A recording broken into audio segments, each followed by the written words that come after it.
네, 안녕하십니까.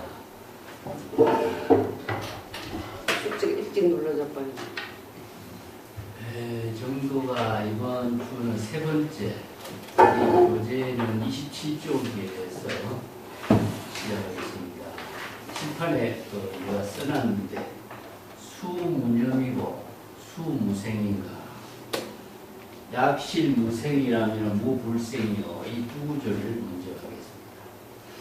정도가는 경전에서 설한 법문들을 또 선생들이 설한 법문하고 연결해서 이렇게 개송을 읊은 법문이기 때문에 굉장히 좀 종합되어 있으면서도 어려운 내용들이 이런 법문들입니다. 여기서 이제 수무념이고 수무생이라고 하는데, 수라고 하는 것은 누가 이런 뜻이죠, 그죠? 누가 무념의 경지를 깨달아 체득하고 누가 무생의 경지를 깨달아 체득하는가, 이 말인데, 여기서 이제 무생과 무념이라는 것은 진여 본심을 말해요. 그게 무념은 번뇌 망념이 없는 진여 본심이고, 무생은 중생심의 번뇌 망념을 다 비운 경지니까 무생이죠. 그러니까 무생은 만화의 지혜를 무생이라고 해요. 이런 용어들이 이제 경전의 법문들을 번역한 선생들의 법문이라든가 그것을 중심으로 하는데, 무생은 다른 말로 공이라는 뜻입니다. 그래서 무생하고 같은 말로 무법이라고 했죠. 인도의 경전을 중국 사람들이 번역하면서 조금 의미적으로 경전을 번역을 해서 공을 무생, 무법, 이건 다른 말로 한다면 무자성이고요. 무자성. 일체의 모든 법은 실체가 없고 무자성이다. 이렇게 해서 무자성, 공, 무법, 무생, 무자성인데, 뭐가 무자성이냐? 일체법입니다. 제가 자주 이야기한 것처럼 일체법에는 세간법하고 출세간법이 있다고 그랬죠. 이 중생의 모든 세간법, 아니면은 또 중생의 세간법을 초월하도록 이제 성문영과 보살의 수행을 이루도록 하는 법문이 출세간법이죠. 그래서 불교의 모든 다른 층은 출세간법인데, 왜 일체법이 무자성이고 무법이고 공이냐 하는 거죠. 자, 이게 불교 사상에서 굉장히 핵심적인 부분이죠. 그래서 우리가 일체법이라고 하는 내용은 궁극적으로 무엇이냐? 일체의 모든 존재에 대해서, 자, 이것을 법으로, 불교에서는 논리적으로 모든 사물을 인식하는 것을 다 법의 체계로 설명하고 있죠. 그죠? 중생심으로 세간의 법을 이야기할 적에는 일체의 유의법이 되겠죠. 자, 출세간으로서 출세간의 법을 설할 적에는 무의법이 되겠죠. 그래서 세간법과 출세간법은 궁극적으로 어떻게 이루어지냐? 언어로 이루어졌다는 사실입니다. 그래서 일체법은 세간법이나 출세간법이나 인간이 말과 언어로서 사고가 이루어지고 의식이 이루어지고 또 자신의 모든 생각이 이루어지고 언어잖아요. 자, 우리가 가장 많이 알고 있는 뭐 신이라든가 부처라든가 이런 말을 한번 봅시다. 깨달음이나 신이나 이런 말이, 신이라고 하는 말을 통해서 우리가 신을 이해할 뿐이고, 부처라고 하는 언어를 통해서 부처를 이해할 뿐이지, 부처나 신이라고 하는 실체는 어디 있느냐? 그 언어 속에 있느냐? 말 속에 있느냐? 없죠. 그렇기 때문에 일체의 법이라고 하는 것은 사실은 인간이 사용하는 언어나 말 속에 있을 뿐이에요. 그래서 언어나 문자나 말을 떠나서 일체 세간법이라든가 출세간법이라는 게 없어요. 그래서 세간의 모든 일체 유의법이라는 게 인간이 자기가 생각하고 보고 듣고 느끼는 것인데, 자기 생각으로 대상 경계를 보고 듣고 느끼는 것을 인식하는 내용은 궁극적으로 무엇이냐? 언어나 말밖에 없죠. 그래서 언어를 떠나서 우리는 의식이 없는 겁니다. 그래서 의식의 내용이 내가 항상 언어라고 이야기했죠. 이 때문에 언어나 문자를 통해서 우리가 부처나 해탈이나 열반 깨달음이나 신을 인식하고 있지만은, 그 부처나 해탈 열반 깨달음 신이라고 하는 말은 궁극적으로 누가 만들어냈느냐? 인간이 만들어냈죠. 궁극적으로 왜 그걸 만들어냈느냐? 필요에 의해서, 요청에 의해서 만든 거죠. 지금의 우리의 근심, 걱정을, 불안을 극복해주는 지혜의 법문으로서 방편 법문이 제불의 지혜의 법문으로서 설해진 것처럼 방편 법문은 그럼 실체가 있느냐? 그것도 없는 거죠. 이 때문에 궁극적으로 인간이 자신의 마음의 작용이 일어나는 모든 근심, 걱정, 불안의 병을 치료하는 차원에서 처방전으로, 임시방편의 처방전으로 만들어지는 언어죠. 이 때문에 이 언어의 실체는 있느냐? 화나와 같죠. 화나와 같이 실체가 없고 허공에 꼽아갖고 꿈과 같고 아지랑이와 같고 실체가 없는데 중생은 실체가 있다고 착각할 뿐이에요. 그게 뭐냐? 전도, 몽상, 착각 속에서 대상경계를 찾는 것이 수능경에서 연락 땄다가 자기 얼굴을 찾아다니는 것에 비유해요. 이게 그 환상에 빠지면은 자기가 무슨 생각을 하고 있는 것을 모르고 자신이 찾고 있는 대상경계에만 빠져서 자신이 뭘 하고 있는 것을 모르는 거예요. 그렇기 때문에 진실을 바르게 볼 수 있도록 불교에서는 인간이 생각하는 말, 언어, 문자의 모든 것 무자성이요, 무업이요, 무생이요, 공이요, 실체가. 그렇기 때문에 어느 문자의 환상을 추구해서 신을 찾고 부처를 찾고 해탈, 열반을 추구하니까 대상경계를 찾게 되는 것은 뭐냐? 중생이 무지와 무명의 어리석음에 의함이다. 그것은 무지, 무명의 경지를 벗어나도록 무념의 법문을 쓰는 겁니다. 쓸데없는 번뇌, 망념을 일으키지 마라. 이게 무념이에요. 자, 생각을 일으키는 것이 대상경계를 추구하는 것이니까 그런 대상경계에 흥황한 번뇌, 망념을 일으키지 말라. 그러면은 진여는 번뇌, 망념이 없는 원래 청정한 본심이죠. 그죠? 그래서 진여무념이라고 해요. 중생심으로 대상경계의 번뇌, 망념을 일으키지 않게 되면은 진여본심이 되겠죠. 그러면 진여본심을 일으킨 주체는 누구죠? 자기의 본래 명분이죠. 이게 누가 무념의 경지를 체득하느냐? 진여본심의 지혜가 무념의 경지를 이루는 겁니다. 그 다음에 무생. 무생은 일체의 대상 경계는 어느 문자로밖에 없기 때문에 무자성이요 공이라는 본문을 써냈는데 그러면 이 공의 경지는 누가 공의 경지를 깨달아 체득하죠? 역시 진여본심이죠. 그 무생은 대상 경계를 추구하니까. 그래서 여기에 경도가 앞에서 군불견이라는 말이 나왔죠, 그죠? 네. 그대는 들어보지 못했는가? 군이라는 말이 났었죠. 군은 누구죠? 본래인입니다. 그래서 본래인이 무념의 경계를 체득한다는 사실, 본래인이 일체의 대상 경계를 초월한 진여본심을 깨달아 체득한다는 사실을 잘 체득하라. 그래서 여기서 우리가 수행을 하면서도 왜 수행을 하는 주체가 무엇이고 수행을 왜 하는가 하는 것을 망각해버리는 경우가 많죠. 그래서 다시 한번 자 수행에 안야의 지혜를 이루는 깨달음의 주인공은 누구냐 이러한 사실을 다시 한번 불러일으키는 거죠. 누가 무념의 경지를 체득하고 누가 무생의 경지를 깨달아 체득하느냐. 자 여기서 무생, 무념은 바로 중생의 번뇌, 망념이 다 비워진 경지고 무생은 일체의 어느 문자나 대상 경계가 실체가 없다는 사실을 안야의 지혜로 깨달아 체득하는 것을 무생이라고 합니다. 자, 여기서 무념을 다시 한번 봅시다. 무념은 무억으로 또 무억 무념을 같이 무념은 번뇌, 망념이 없는 거죠. 그죠? 자의식의 중생심으로 대상 경계를 분별을 하는 것이 무념이에요. 이 때문에 망념을 비운 경지가 바로 무념인데 이 무억은 무엇이냐 하면은 이건 기억하다는 것입니다. 기억하다. 그래서 이제 왜 중생이 번뇌 망념을 일으키느냐 하면은 과거에 일어난 자신의 모든 생각을 기억하면서부터 망념이 일어나요. 사람이 만나면 뭐죠? 누구와 옛날에 내가 뭘 하고 전부 다 옛날 이야기 하죠. 이게 전부 다 과거의 기억을 불러일으키면서 망념이 일어나기 때문에 그래서 자기가 경험하는 사실을 토대로 해서 여러 가지 생각을 하는 것이 망념이잖아요. 경험하지 않는 세계는 재물의 법문은 경험하지 않는 세계이기 때문에 재물의 세계에서 몰라. 그 중생은 자신이 경험하고 인식하고 생각하는 내용들을 기억하면서부터 망념을 일으키기 때문에. 그래서 이제 무념은 무엇과 같이 중국 선에서는 무엇, 무념, 무심 세 가지 부분을 글쓰서 해요. 그래서 이제 우리가 좀 옛날 일을 기억하지 말라.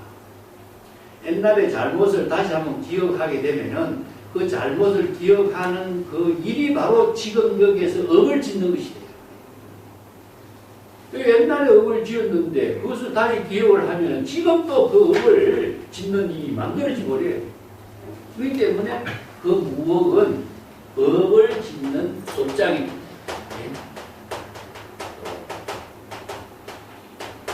제업이 됩니다. 제업은 무엇이냐? 불교에서 전부 생사윤회의 업이 되기 때문에 생사윤회가 된다.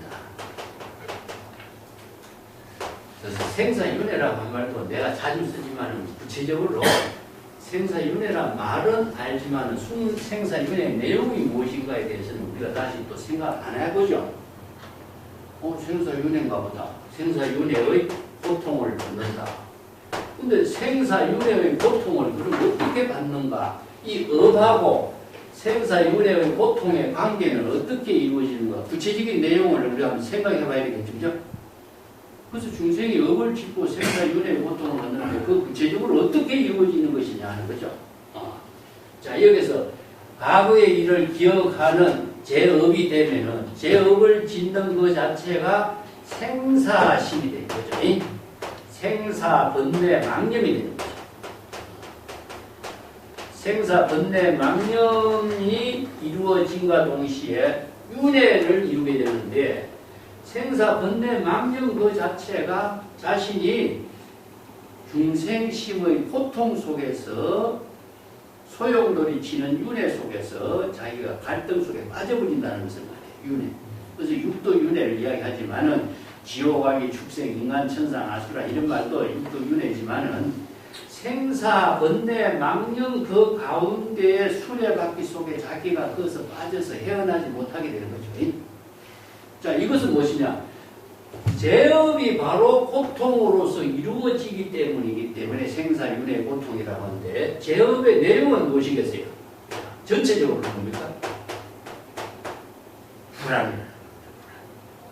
그래서 중생심이 제업으로서 생사윤회를 받는 내용은 무엇이냐?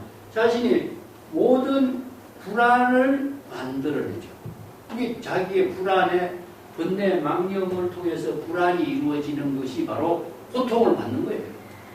그 고통이 남의 고통을 주는 것이 아니라 자기가 과거에 쓸데없는 일을 생각을 하면서 그 제업으로 지금 여기 또 자신을 고통을 받게 하는 불안을 만들어내는 거예요. 그래서 불안의 내용을 구체적으로 봅시다.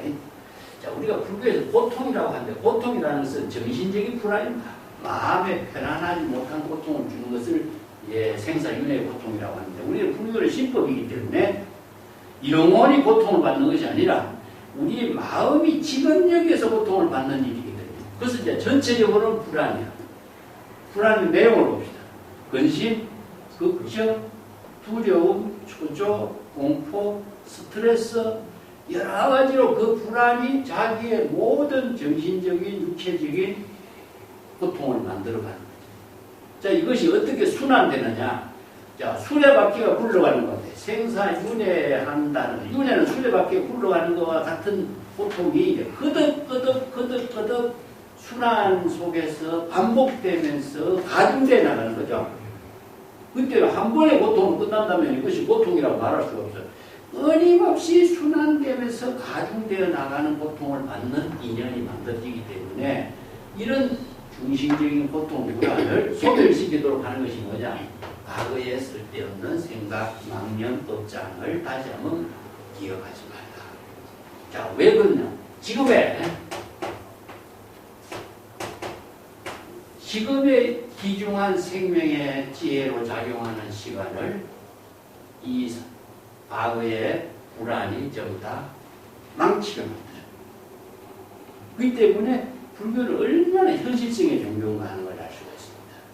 그래서 지금 여기 지혜로운 자기의 보살도의 공덕행을 이루는 삶을 망치게 하니까 이런 무모하고 쓸데없는 일, 고통받는 일을 하지 말라. 그래서 이제 불교에서 여러 가지 실천 본문으로 제시한 것이 이런 무념, 무엇자인.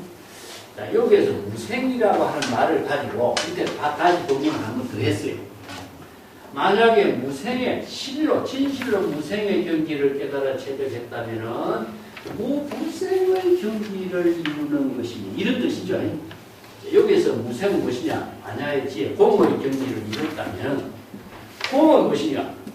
진공묘유의 지혜를 이루게 된다 이런 뜻입니다. 여기 이제 무생, 무불생을 공, 불공.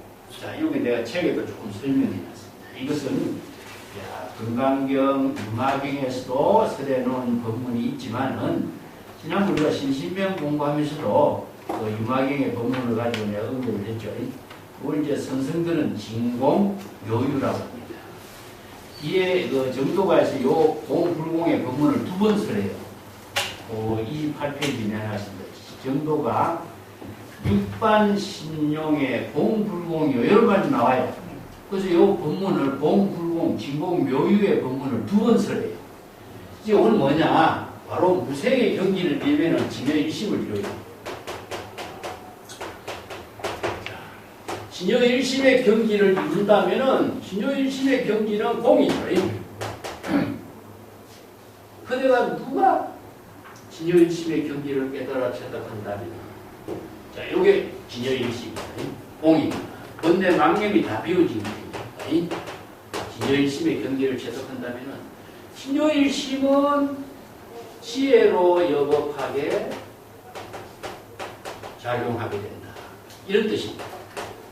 진여일심의 경지가 그냥 아무런 능력이 없이 되는 것이 아니라 진여일심의 지혜는 여법하게 직업적인 지혜로 자기 공분사의 일을 실행하게 된다. 이런 뜻이에요.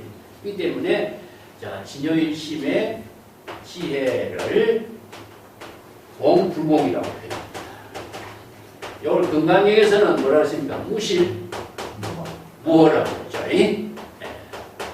무실, 무어.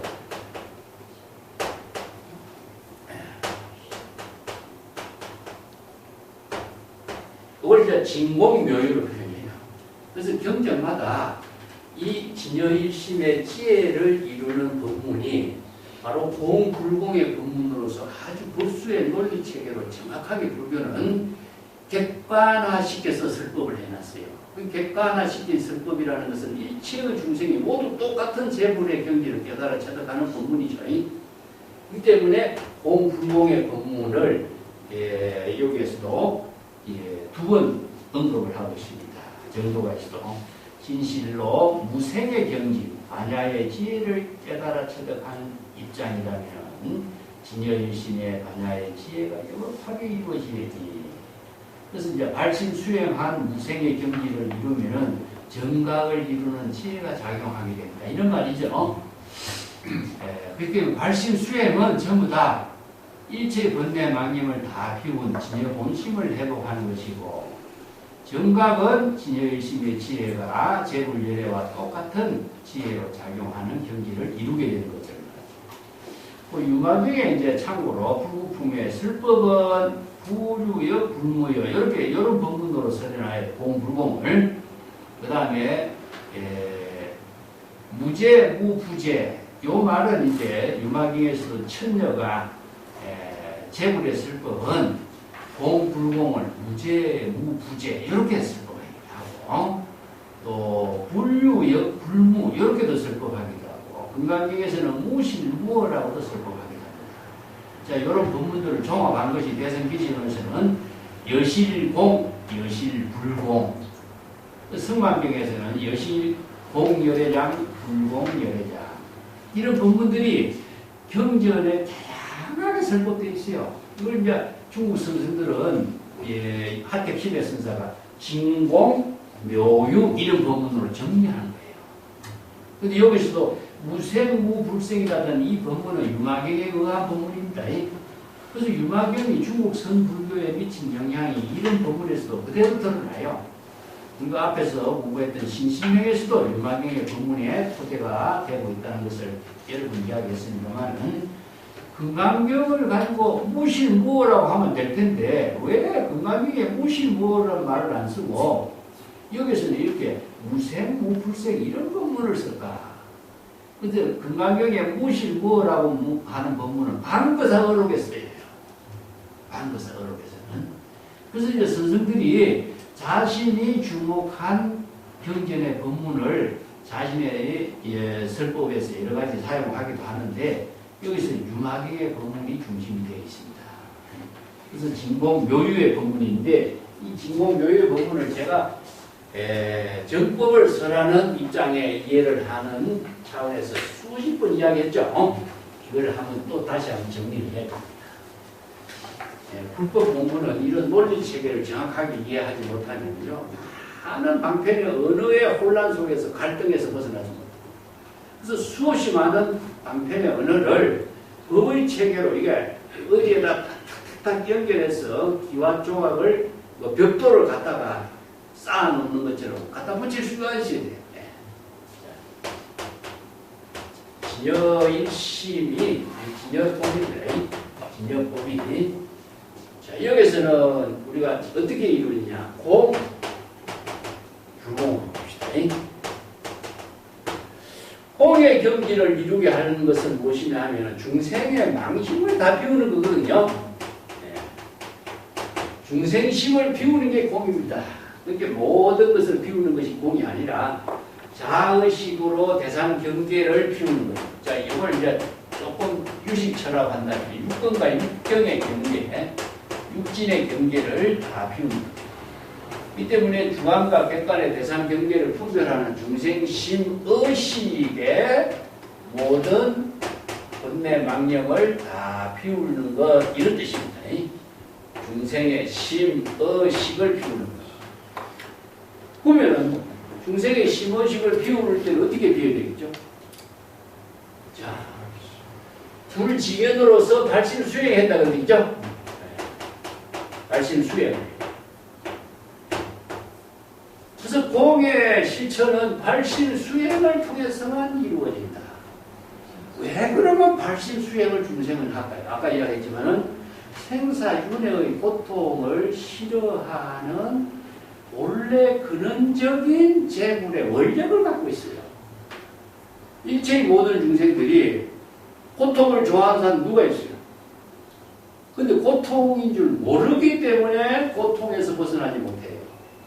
근데 고통, 불안, 근심, 걱정, 초조, 두려움의 고통을 싫어하기 때문에 열반의 범락을 구하는 그 구도심이 작용해요. 그래서 이제 발심 수행은 구도심입니다. 고통을 싫어하고 열반의 범락을 구하고자 하는 재불의 본원력이라고 해요. 재불의 본원력. 재불, 일체의 모든 재불이 이 본원력을 구도심으로 부족하고 있어요. 그래서 이제 구도심의 본원력을 발심 수행으로 구체적으로 실천하는 방법을 불교에서는 제시하고 있습니다. 이게 뭡니까? 바로 초발심이 전가입니다. 발심 수행법으로 제시하고 있습니다. 그렇기 때문에 그 다음에 발심 수행으로서 또 보살도의 실천 법문을 다양하게 방편문으로 써내는 겁니다. 이제 전체적으로는 발심 수행은 어떻게 해야 되죠? 스스로 자자 스스로 이거는 실천해야 돼. 원력을 세워서 실천. 남이 해줄 수가 없어요. 본인이 구도심을 일으켜서 원력을 세우고 스스로 발심 수행을 해야 돼. 그러면 스스로 발심 수행하려면 뭐가 필요하죠? 불지견이 필요해. 왜냐? 그냥 중생심으로 발심 수행하면 여법하지 못해. 발심 수행하기는 하는데 또 다른 업을 짓는 일로 이루어져. 그래서 정법으로 여법하게 발심 수행하려면 진여일심법이 지혜로 이루어지는 법을 여법하게 수행할 수 있는 안목이 있어야 돼. 그래서 이것이 이제 발심 수행, 구도심, 본원력, 불지견을 부족해서 발심 수행이에요. 그래서 스스로 원력을 세워서 발심 수행하지 않고서는 중생의 번뇌 망심을 비울 수가 없습니다.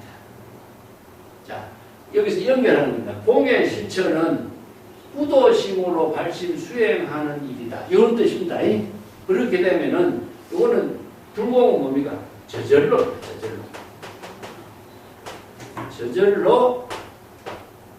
지어 본심의 지혜가 작용해. 자, 여기서 스스로 발심 수행하면은 저절로 지어 본심의 지혜가 작용하는 것이 바로 무불공이라. 그래서 이제 진공묘예요. 이걸 기시론에서는 불가사의, 무사의 업장이라. 예? 무사의, 불가사의한 해탈의 경계를 이루어져. 여기서 중생심의 사량 분별이 들어가지 않고 진여일심의 지혜로 여법하고 여실하게 지혜로 작용하는 묘용이 이루어져. 그래서 묘용이다. 그래서 열애장 묘명심이란 말이 나옵니다. 뒤에 가면은 열애장 묘명심이 이루어지는 법의 체계를 진여법으로 이렇게 써요. 자, 요 두 구절은요, 요 진여법이 부도심으로 발심 수행해서 스스로 중생의 번뇌 망심을 다 비우고 진여일심의 지혜가 여법하게 지금 여기 자기 본분사의 묘용으로서 불가사의한 해탈의 지혜의 작용이 이루어지도록 하는 본문을 이렇게 설명합니다. 그래서 진실로 반야의 지혜를 이룬다면 무불생 반야의 지혜가 자기 본분사로 이루어지는 법이다, 이런 뜻입니다. 그래서 이 말이 글자대로 번역하면은 이 말이 안 나오죠.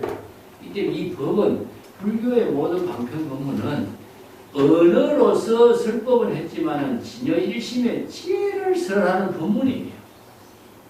그래서 이 법문을 우리가 정확하게 이해를 해야 정도가의 법문을 같이 지혜로 체득할 수가 있습니다. 여기서 우리가 시절 인연에 따라서 지금 여기 자기 본분사의 지혜로운 삶을 이루게 된다. 아까 내가 일체법을 다 배운다 그랬죠, 그죠? 일체법을 다. 생활법, 출생활법, 일체법을 다 배워야 돼요. 그래서 일체 기실론에서는 은설상, 명자상, 신년상 이 세 가지가 다 일체법 안에 들어가 있어요. 그 은설 속에 다 들어갔죠, 그죠? 이름이라든가 신이라든가 부처라든가 이름 다 들어가 있죠. 좌우식으로 대상경계를 육근육진으로 대상경계를 반영하는 것이 신년상이에요. 다 들어가 있죠. 그래서 이 기실론에서 이것을 다 종합했거든요. 이런 본문들을 종합해서 이해를 하면 진여일심법이 지혜로 이루어지는 법문, 구체적인 방편 지혜를 실천하는 것, 이것을 이제 정도가 통해서 한번 다시 정리해 볼 수가 있습니다. 자, 29페이지 한번 봅시다. 대성기신론 중간에 대성기신론에서는 진여본승의 중생심의 번뇌망령을 텅 비운 경지를 여실공이라고 하고 진여일심의 지혜가 시절인영과 함께 여법하게 작용하는 것을 여실불공이라고 설한다. 그래서 여기에 무불생이란 말은 무불공이라는 말 같습니다. 그래서 이제 진공묘유야 이런 법문으로 설하는데 진실로 무생의 경지인 반야의 지혜를 이룬 진여본심은 바로 무생의 경지요. 이 경지를 금강경에서는 일체 현성이 무의법으로, 무의법이 진여본심이죠. 중생의 번뇌 망심이 다 비워진 경지가 무의법이니까 진여본심의 지혜로 시절인연에 따라서 자기 본문사의 일을 방편의 지혜로 실행합니다. 이런 본문을 벌써 써요. 이건 이제 진공묘유의 본문입니다. 무소주 이쟁이신도 이 진공묘유의 본문으로 설하는 것이고, 유마경에 이제 연꽃이 진흙탕에 물들지 않는다는 말도 진흙탕이라는 사바세계에서 사바세계를 대상경계로 의식하지 않고 진여일심의 지혜로 지금 자기의 지혜로운 생명에 작용을 한다, 이런 뜻입니다. 근데 진흙탕이 아니면은, 사바세계가 아니면은 바로 지혜로운 생명에 작용을 할 수 있는 환경이 없어져요. 그 공에서 지혜로운 생명을 하는 게 아닙니다. 그래서 철염상정이라는 말을 쓰죠. 이 부분은 그 진여법을 정도가에서 이렇게 정리한 것이니까 우리가 진여법을 이해하는 논리 체계를 잘 이해를 공부할 필요가 있습니다. 그 다음에 환치기관 목인문하라. 여기서 환치라고 하는 것은 이제 불러 한번 확인해보라. 기관 모기는 무엇이냐면 장성이라든가 그 인연을 말이거든요. 옛날에 왜 그 묘지에다가 이렇게 장성 세야 되죠. 그 일마같이 그 나무로 사람을 깎아 놓은 것을 그 모기, 기관 모기라고 미형이라고. 그 선에서는 모기, 성녀 이런 이제 무심의 상징으로 이렇게 표현하는 경우가 많습니다.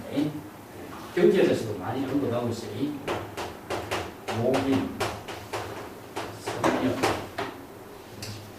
자, 이건 이제 무심의 상징이기도 한데, 이걸 기관모기라고 이렇게 씁니다만은, 우리가 누구에게 질문을 이렇게 했을 때, 대답을 받을 수 있는 대상이 없죠.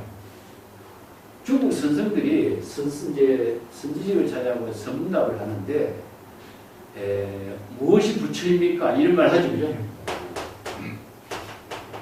여하시부요. 그 부처가 무엇입니까? 이런 질문을 가장 많이 하는 거죠.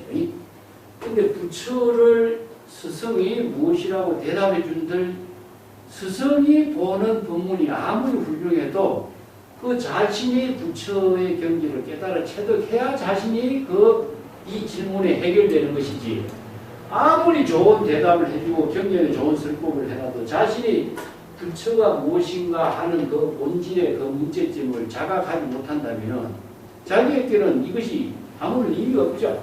마찬가지입니다. 기관목인에게 물어봐라. 자, 반야의 지혜를 이루고 누가 무념의 경지를 깨닫고 누가 무생의 경지를 깨닫는가. 제불의 지혜를 깨달아 체득하는 자는 누구인가. 기관목인인가 장성에게 물어봐라. 그러면 장성이 대답해 주겠어요? 없죠. 궁극적으로 뭐냐? 자기 자신에게 질문하고 자기 자신에게 자각을 통해서 깨달아 체득하라 이 말이에요.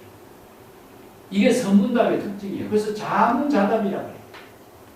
불교의 모든 수행은 자각의 종교이지 구제의 종교, 남의 힘을 빌리는 종교가 아닙니다. 보통 다른 데서는 남의 힘을 통해서 이루어지는 그런 사고주죠. 불교는 특히 자각의 종교. 자각을 통해서 지혜를 체득하는 법문이지 스스로 깨달아 체득하지 않고서는 진조일심의 지혜로 자기 본문사를 살 수 없어요. 그래서 자각이란 말을 우리가 다른 말로 한다면 정진, 깨달아 지우기. 그래서 자각성리, 불교는 자각의 종교다 이런 말씀이죠. 아무리 좋은 방편법문을 써도 그 방편법문 그 자체가 내 자신을 깨닫게 해주는 것이 아니라 내가 자각을 할 때 깨달음이 이루어져요.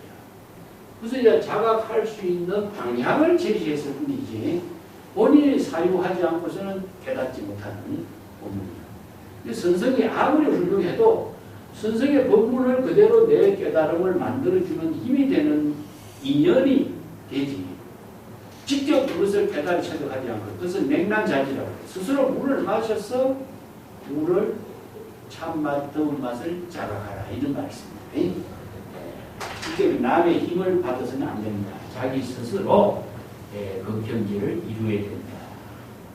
그래서 정법의 안목을 부족하지 않고서는 바로 이 경지를 깨달아 체득할 수 없다. 이런 표현으로 기관목인에게 물어봐라 이런 말인데 아무리 장성에게 물어본도 장성이 대답해 주겠어요?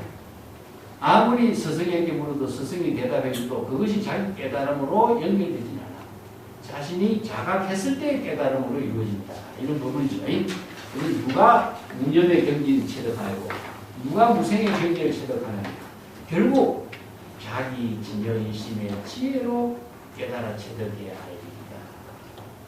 자, 그리고 이제 내가 참고적으로 선생들의 본문에서도 기관 무균에 대해서 뭐 장자에서는 목계라고도 합니다만 예, 기둥이라고 해요. 기둥. 돌기둥에게 물어봐라. 돌기둥이 대답해 주겠어요? 하늘에 있는 달에게 물어봐라. 이런 질문들은 궁극적으로 대답을 남에게서 구하지 말라. 마음 밖에서 부처를 구하지 말고 남에게서 의존하지 말고 독립주행하라. 독립. 자기 스스로 깨달아서 독립주행할 수 있는 능력을 갖추라. 이런 뜻이거든요. 그래서 이제 진여 일심은 진여는 우리가 다시 해봅시다. 외부의 힘에 의해서 이루어지잖아요. 네. 진여 자연이라. 진여 자연의 힘으로 이루어집니다. 외부의 힘에서 이루어지는 그래서 자연이란 말이에요. 두 가지가 있죠. 그죠? 자는 뭡니까? 스스로. 또 하나의 자는 뭡니까? 절절로. 자, 이 논리입니다. 이게. 스스로를 아까 뭐라 했어요? 발심 수행입니다. 발심 수행에서 깨달음을 이루면 저절로 진여의심이 지어요. 그래서 자연은 외부의 힘에 의해서 이루어지지 않고 자체적인 자각 발심에 의해서 이루어지고 있다. 이게 바로 진여자연이라고 합니다. 진여자연. 네. 그래서 모든 진여법이 독립주행한다. 이런 말이에요. 독립주행. 독립이라는 것은 남의 힘을 의지하지 않는 거죠. 그죠? 자체, 그 진여 자체로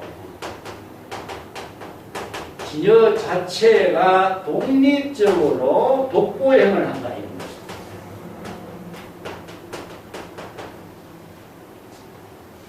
그래서 독립주행, 독보행, 이건 노자에서는 독립주행이라고 말씀했는데 불교에서는 이게 무소의 뿔처럼 홀로 가라. 독보행이죠. 그죠?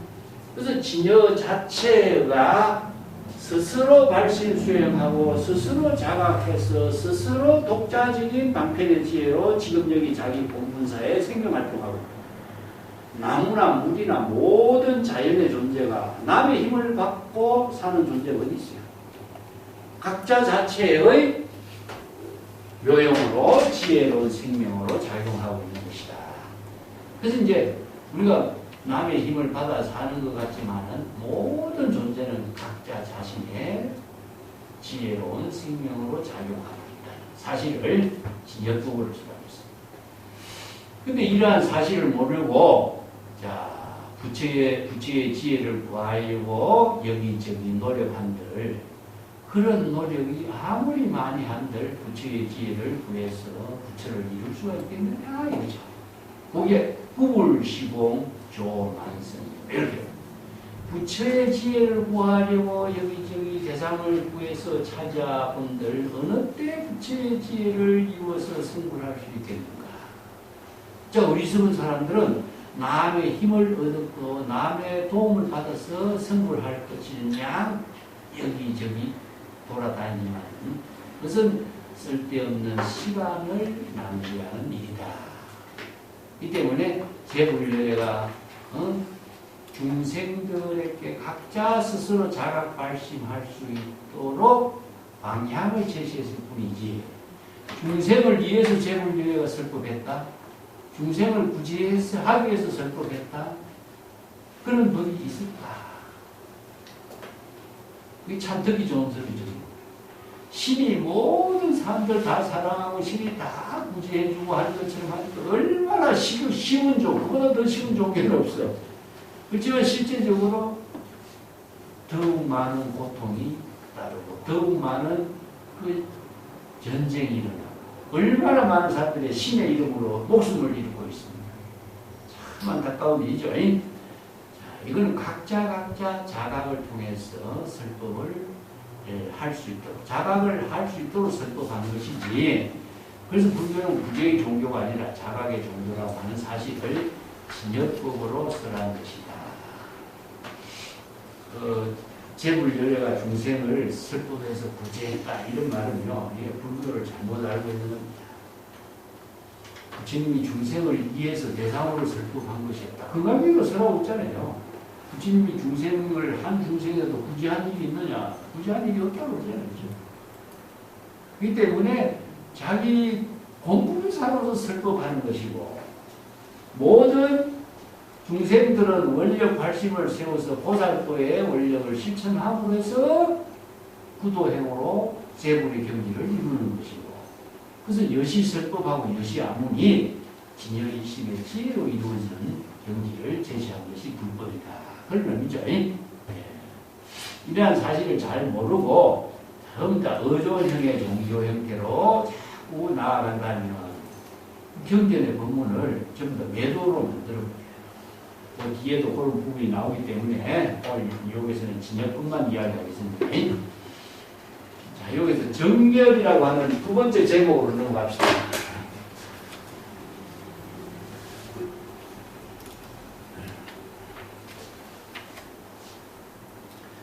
이제 앞에는 절학이었죠, 그죠? 두 번째는 정멸. 절학은 무엇이냐 하면 모든 수행을 다 초월한 경지고 정멸은 열반입니다. 열반이란 말은 정멸, 열반, 멸도 여러 가지 언어를 사용해서 설하고 있는데 이 번역에 따라서 이제 산스크리트 언어를 이렇게 번역해요. 적정, 열반, 멸도, 정멸, 전부 다 열반의 경지인데 이것은 니르바나라고 해요. 니르 두 가지 언어로 되어 있어요. 그래서 니르는 무엇이냐 하면은 끄다는 것이고 바라는 우리가 불이 꺼진 상태. 이 말을 니르바나. 여기서 불은 뭐냐 바로 삼독심의 탐진치 삼독심의 불길이야. 그래서 법화계에서 이걸 뭐랬죠? 삼계는 화택이라 그러죠. 이게 중생의 마음 속에서 탐진치 삼독심이 불길이 삼독심하고 오용망의 모든 불길을 화택에다 피우는 겁니다. 그래서 누구를 태우느냐? 중생심을 불태우는 것을 이게 중생심을 이게 화택에다 피우는 거거든요. 중생심의 침을 불태우는 겁니다. 그래서 이제 이 집에 불태워서 불을 끄면 어떻게 되냐? 적정. 적정의 경지, 열반의 경지. 정멸의 경지. 그래서 적정, 정멸이라는 것은 다른 말 한다면 불이 꺼진 상태예요. 불이 꺼진 상태는 무엇이냐? 이 본래라 뜻이에요. 본래. 자, 중생심은 그래서 비본래라. 본래는 뭐냐? 진여. 그래서 본래 진여 본성은 중생심의 불길이 완전히 꺼진 상태. 그래서 이제 해탈한다는 것은 중생심의 번뇌 망념의 불길에서 본래 열반의 경지로 열반 해탈이라는 말이에요. 그래서 본래로 되더라고요. 그래서 우리가 등산 갈 적에 이제 불을 가지고 이렇게 하는 거예요. 여기서 산스크리트 어원이 영어의 어원으로서 연결되었고 이제 우리가 이런 걸 했어요. 불이 꺼진 상태를 본래로 되돌아간다. 수행 체계가 똑같은 거예요. 불길을 끈다라고 하면서 망념을 비우는 것이죠. 그죠? 이게 끄는 불길을 대상으로 끄지 않고 망념을 비울 때 진영 원심으로 되돌아가는 수행 구조를. 그래서 적정 열반의 경지를 이루는 법문이자 여기서 하고 있습니다. 여기에 방사대 막파차가라. 사대로 이루어진 육신을 놓아버리고 이런 뜻이죠. 의식의 대상 경계에 집착하는 일이 없어야 한다. 이런 이제 번역을 여기서 사대는 무엇이냐? 우리가 모든 존재는 다 사대로 이루어졌다 하는 것이 인도의 원소예요. 지수, 화풍. 이걸 이제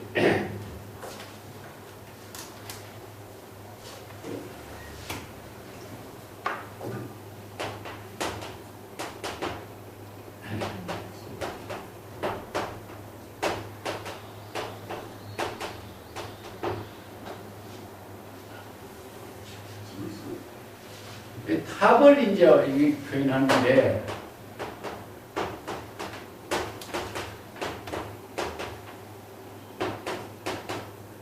이걸 이제 5가지 5대라 그래요. 우리가 인간이 땅을 밟고 서 있죠, 그죠? 예. 지, 수, 하, 풍, 공, 이걸 신체다, 이거는 신체다. 그걸 이제 인간의 신체를 4대로 이루어졌지만은, 예.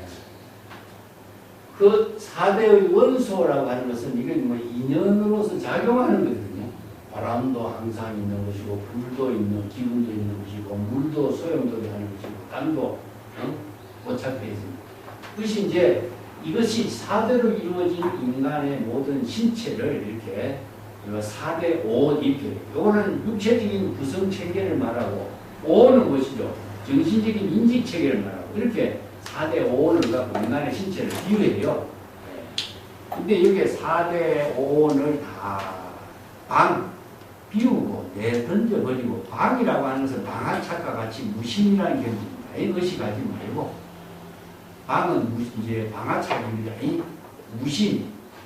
예. 그 다음에 요거는 자의식으로 자신의 몸과 마음을 다 비우고, 하착은 무엇이냐면 대상 경계를 집착하지 말라. 이기 때문에 의식의 대상 경계에 대한 집착을 하지 마라. 이런 표현이죠. 이 때문에 여기서 4대를 비우고,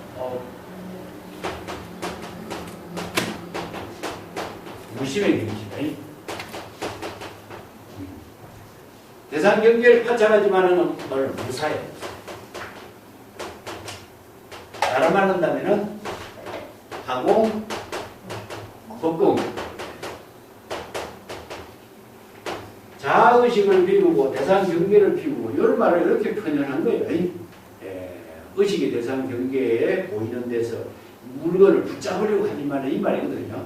그래서 물건을 붙잡는 것은 대상 경계를 붙잡는 거예요. 그렇기 때문에 자의식을 비우는 경지, 대상 경계를 붙잡으려고 하지 말라 하는 것은 자의식도 비우고 대상 경계를 집착하지 말라. 자, 이것은 자의식의 중생심으로 몸과 마음으로 대상 경계를 집착하는 것을 다 비우라. 이런 말이에요. 이걸 이제 불교 수행자로서는 불석신명이라고 해요. 불석신명.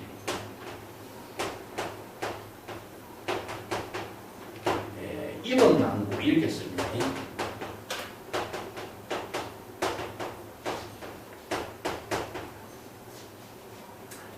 그게 임원망구란 말을 정말 잘못 이해하면 큰일 나는 것인데, 이 법을 위해서 몸을 잊어버리는 이런 말이거든요.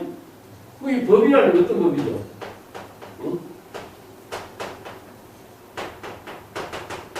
진여일신법이 지혜로 이루어지도록 하기 위해서는 뭡니까? 자기의 몸과 마음을 대상 경계로 분별하는 망심을 비우라, 이 말이거든요.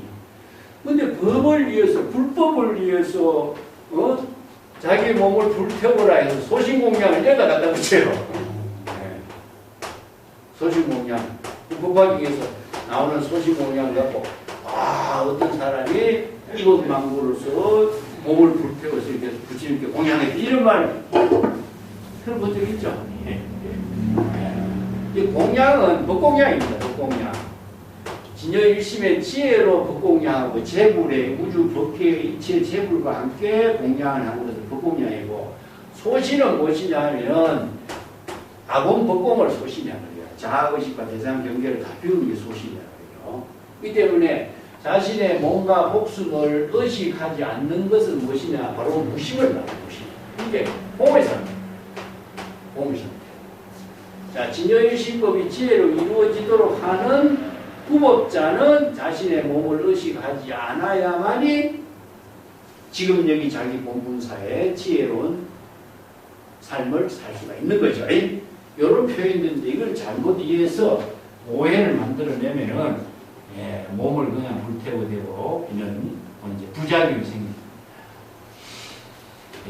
열반경이라든가 원각경 같은데 나의 이 몸은 4대로 화학으로 이루어진 것이고, 털이나 손톱, 치아, 피부, 육지, 근육, 뼈, 골수, 일체 형상은 모두 지로 땅으로 돌아가고, 침과 눈물, 고물, 피, 액체, 신체 흐르는 전기와 대소변은 모두 물로 돌아가고 따뜻한 기운은 불로 돌아가고 몸을 움직이고 전향하는 모든 기운은 바람으로 돌아가고 사대가 각각 여인이 이 흠망한 몸도 정말 어느 곳이 자기의 몸인가. 자, 자기의 몸에 시체가 어디 있느냐. 이건 본문을 이렇게 써내놨어요. 4대 인연 합으로 이루어진 몸인데 자기의 몸에 시체가 있는 것이냐 착각하지 마라.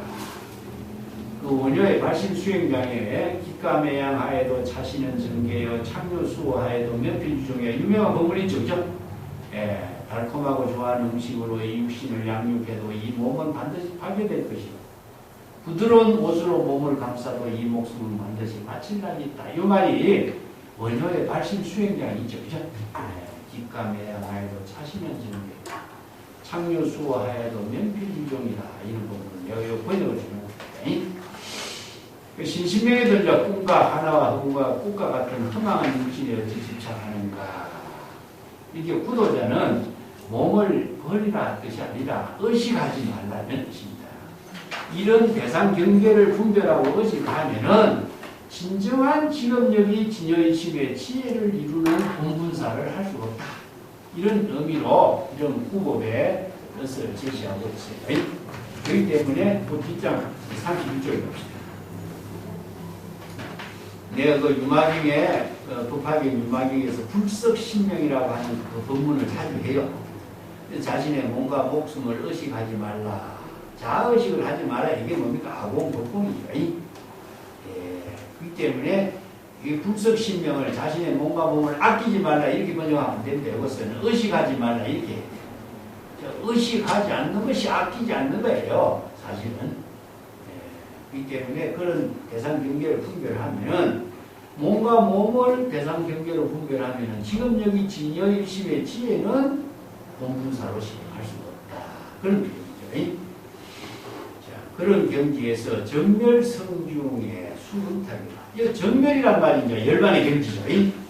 자, 여기서 몸과 사대를 다 놓아버리고 대상 경계의 망념을 다 비운 경지가 어떤 경지죠? 바로 진여일심이죠.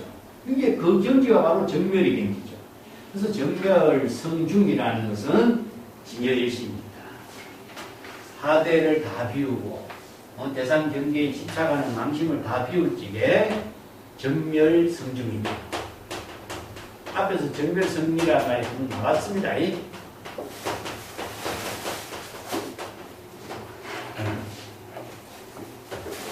수엄탁이다. 여기서 엄탁이 있어요. 탁자.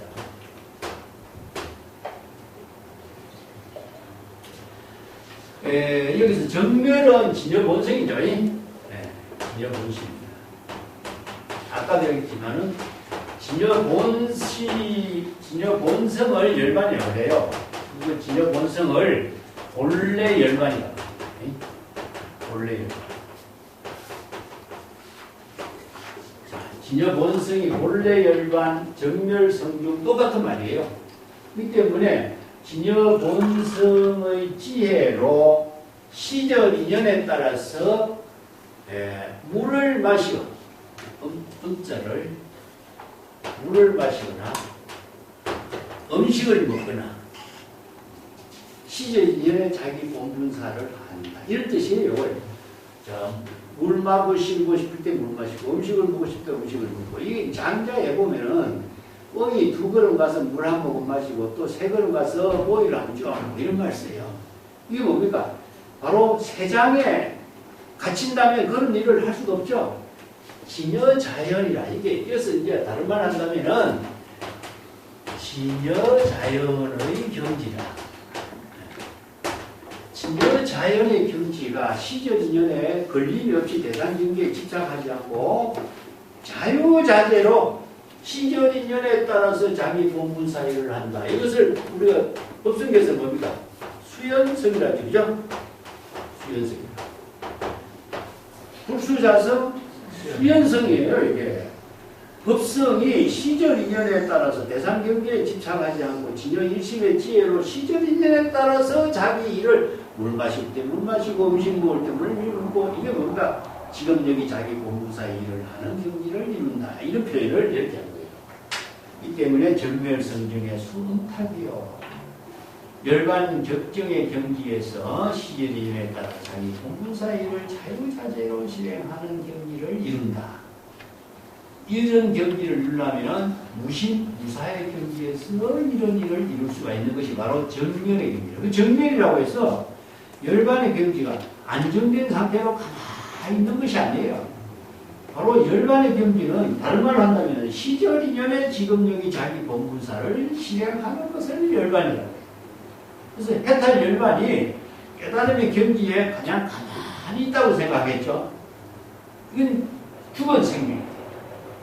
그래서 무신무사의 경지에서 시질인에 따라 진여일심의 지혜가 자기 본분사의 일을 실행하는 경지다. 그 경지가 바로 어떤 경지를 이루냐? 재무상 일체공이요. 바로 적시열의 대원각이다. 이 구절로 이제 연결되는 거죠. 예. 재무상이 일체공이요. 이것이 바로 열의 대원각의 경지인 것이다. 일체의 모든 것이 일체법이 공하다라고 하는 것은 우리가 재무상일체공이라는 건 삼법의 법문이에요. 불교에서 가장 기본적으로 제시하는 법문이 뭡니까? 삼법이 있죠. 그죠? 모든 법은 인연법에 의해서 이루어지기 때문에 재행은 모든 존재는 이 행이라고 하는 것은 모든 존재입니다. 이 행이라는 것이 모든 존재가 작용하는 것을 행이라고 하기 때문에 행의 내용이 무엇이겠어요? 바로 육권이 육진의 대상 경계를 분별하는 것이 다 행이죠. 그죠? 그렇죠? 우리가 재행이란 말이 참 행이라고 하는 말이 이해하기 어려워요. 행은 무엇이냐면은 힘의 작용이다. 이렇게 이해해요. 마음의 작용이다. 색수상 행식이라 했죠. 이 행도, 자, 무명행식의 행도, 전부 다 중생행심의 마음의 작용이 진행된 것을 행이라고 해요. 다른 말로 한다면, 의식의 인식의 진행이, 의식의 인식작용이 진행되는 것, 이렇게 하면 좀 쉽죠. 무명에 의해서 중생심의 의식이 대상 경계를 분별하는 인식작용이 진행되는 거예요. 이게 행위예요. 참, 그래서 불교 경전의 법문이 재행은 무상이요 이런 말은 많이 알아도 재행이 무엇인가를 이해하는 뭐라고 딱 꼬집어서 이해한다면 야, 재행이 뭐냐 이렇게 의아해하는 경우가 많죠. 그래서 경전의 법문을 절대로 언어로서 이해하면은 불법을 깨닫지 못해요. 그래서 이제 다른 말로 중생심이 아님이 설신이가 색성향 미촉법으로 대상 경계를 분별하고 인식하는 작용을 하고 있는 것이다.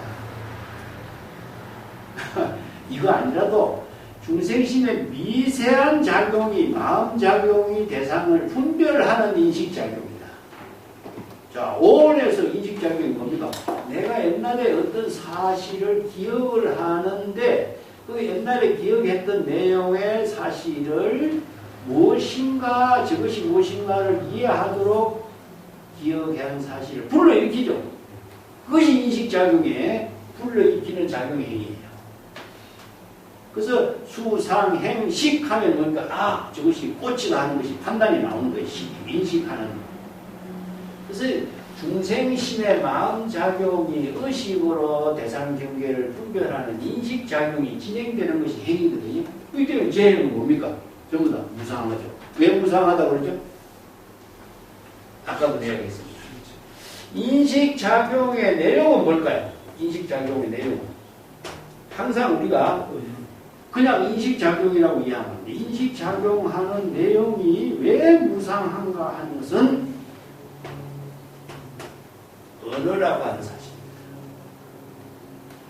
그래서 인간의 세상에서 문명과 문화라고 하는 언어를 통해서 이루어졌어요.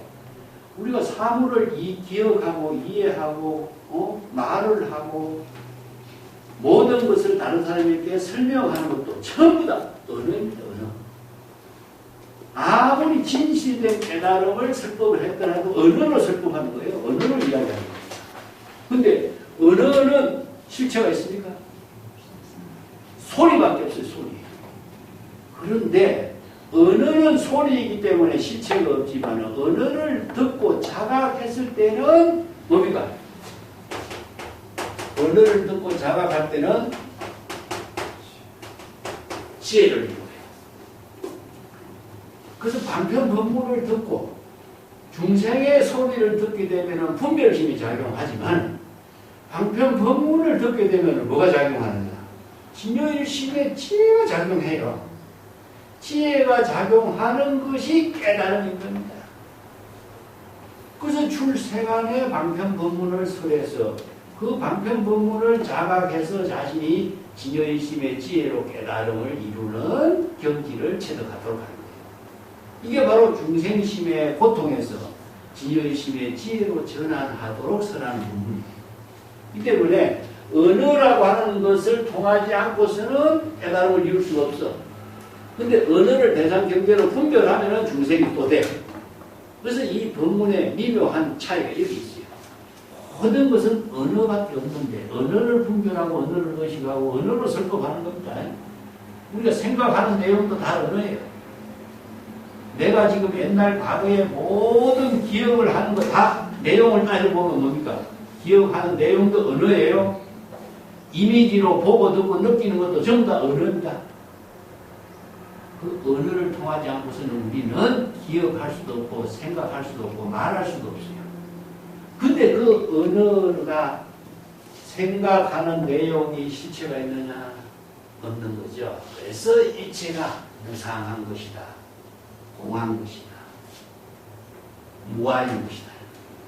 그래서 삼법인이 벌써 나와 일체의 모든 법을 인식하는 언어, 문자나 대상 경계나 모든 것이 실체로 존재하는 것은 아무것도 없다. 다 언어로서 기억하고 느끼고 분별할 뿐이지. 없는 거죠. 그래서 일체의 개공입니다. 자, 무상, 무아, 공 이건 같은 내용이에요. 다른 말. 그래서 삼법인의 법문이 공의 법문을 이루는 하나의 근거로서 이렇게 언어를 정확하게 판단하지 않고서는 이해할 수 없습니다.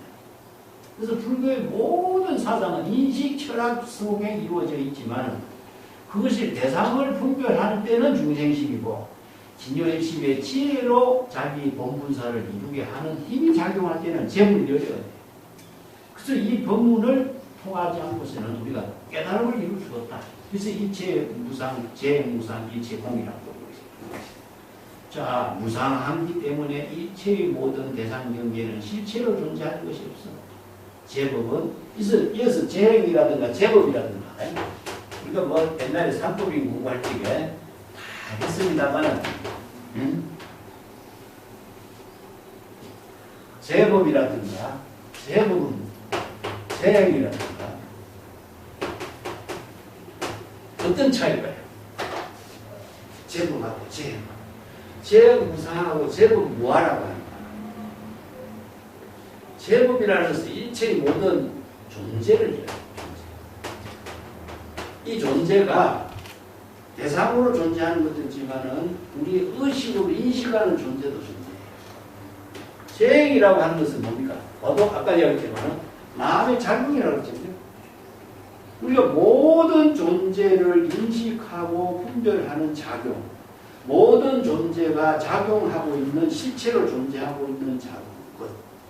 우리가 일체법이라고 하는 말을 쓰는데 일체법이라고 하는 것도 사실상 우리가 마음속으로 대상 경계를 다 분별하고 인식하는 것을 말해요. 그렇지 않고서는 일체법이라든가 재행이라는 존재할 수가 없는 거죠. 예, 그렇기 때문에 인식하는 내용은 무엇이냐? 전부 다 언어라는 사실이죠. 그래서 재무상이라든가 재법 무아라든가 일체 개공이라든가 이것을 대상으로 두고 있으면 중생은 대상 경계에 착각하고 분별심을 일으키게 되는 겁니다. 그 유명한 본문들이 이제 열반경에 설산동자 후법 이야기라든가 제무상시 생멸거 생멸멸이 전멸의학이라든가 유명한 이런 본문들이 바로 불교의 제법 실상법을 설하는 기초 본문이에요. 이게 대성불교에 오면은 이 제법 실상법이 인연법으로 이루어진 사실이에요. 그리고 대상 경계를 분별하는 중생심을 비우면은 진여일심의 지혜 열반의 낙을 이루게 된다는 사실이에요. 이 본문을 이제 요약해서 설하고 있는 겁니다. 그 밑에 쭉 봅시다. 적시열의 대원각이요. 자, 제무상, 입체가 공한 그 경지를 깨달아 체득하는 것이 바로 열애가 대원각을 이룬 경지다. 이 두 구절을 연결해 봅시다.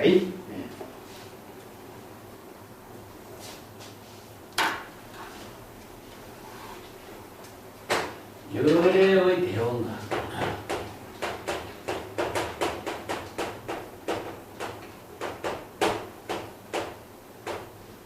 열애하고 대원각하고 이것을 이제 재무상 일체 공의 경지를 이루면은 중생심의 본래 망념 대단 경계를 분별하는 망심이 다 비워졌으니까 열애 진여 열애로 되돌아지죠. 자, 진여 열애. 자, 진여 열애를 다른 말 한다면 재불 열애, 재불 열애, 진여 열애. 같은 거예요. 그래서 이제 열에 다른 말 하면은 진여 본심이다. 진여 본심의 지혜가 열애다. 똑같습니다. 자, 이 불교에서 진여라고 하는 말을 중생 세간에서는 이런 말이 없어요. 왜냐? 중생 세간에서는 진여라는 말이 없기 때문에 부득이 진여라고 하는 말, 진여, 열애장, 만이보주, 원각, 깨달음이라는 이런 세간의 언어를 재불 열애가 방편법문으로 만들어서 제시하지 않을 수가 없어요. 그런데 세간에서는 이 말을 중생이 이런 경지를 알지 못하기 때문에 세간에 누구도 이 말을 제시하는 사람이 없어. 그렇기 때문에 없어요, 이런 언어가. 근데 재불열애가 야, 중생들의 마음 근원이 여체 진여여 재불열애의 지혜를 구조하고 있다는 사실을 발견했죠. 그래서 재불열애가 진여법을 중생들에게 설해서 그대들이 대상 경계를 분별하는 중생심의 생사윤회의 고통에서 벗어나서 원래 청정한 진여 본성, 불성을 깨닫도록 설법한 것이 불법이잖아요. 그래서 이제 열애의 경지, 재불 열애의 경지, 진여 일심의 지혜를 깨달아 체득한다면 열애의 경지를 이루니 재무상 일체 공이라는 경지의 본문을 깨달아 체득한다면 그대는 열애의 경지를 이룬다. 이런 뜻이 되는 거예요. 자, 모두가 각자 열애의 경지, 진여 본성을 깨달아 체득하는 거죠. 그래서 열애는 부처님이라고 이렇게 번역한다면 열애는 한정된 존재가 돼요. 제 모든 중생이 본래 부족하고 있는 재불 열애의 지혜를 깨달아 체득한다. 이런 뜻이죠. 그럼 열애라는 말을 우리가 금강경에서 재불열이라고 했죠. 이切법과 여여하게 지혜로 같이 작용하는 경지. 뭐 열애는 어디에서 온 것이 아니고 어디에서 가는 것도 아니다. 무소종묘의 영구소구다. 그게 여여한 거죠. 그죠? 그 열애란 말을 다 진여 본심의 지혜는 다른 말로 합시다. 여여, 여시, 여거, 이거 열애 전부 다 같은 말이에요. 그래서 열애의 지혜는 대원각의 경지다.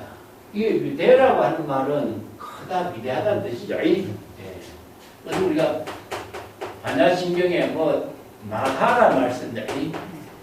마하라고 하는 말을 대라고 번역하죠. 크다는 뜻인데 이건 절대의 의미를 두고 있어요. 절대. 그래서 절대의 의미를 다른 말로 하면 위대함이라고 표현해요. 그래서 이제 우리가 시도 이런 말 쓰죠. 대도, 시도. 이것은 절대 법을 말하는 것이기 때문에 이런 대자를 지도, 대도라고 중국에서 표현해요. 그래서 이게 안욕따라 삼약 삼본이거든요. 무상, 정등, 정각이 되죠. 무상, 정등, 정각. 자, 이게 바로 대의입니다.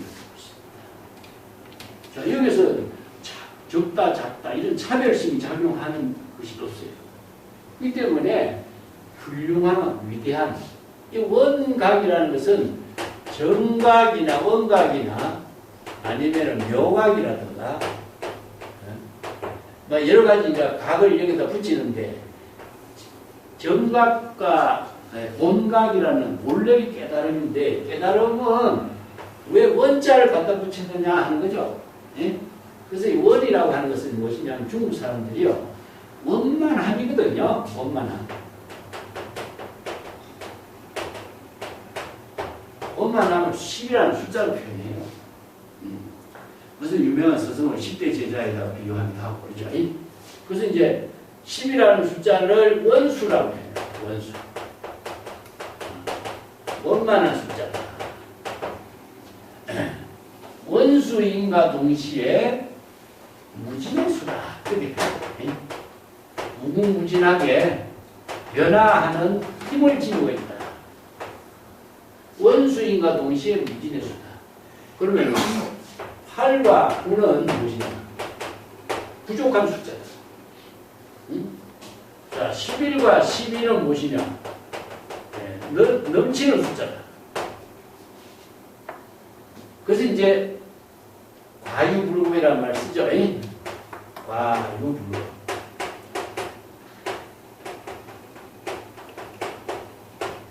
지나친 것은 11과 10이고 불급은 8과 9라 모자라는 거다.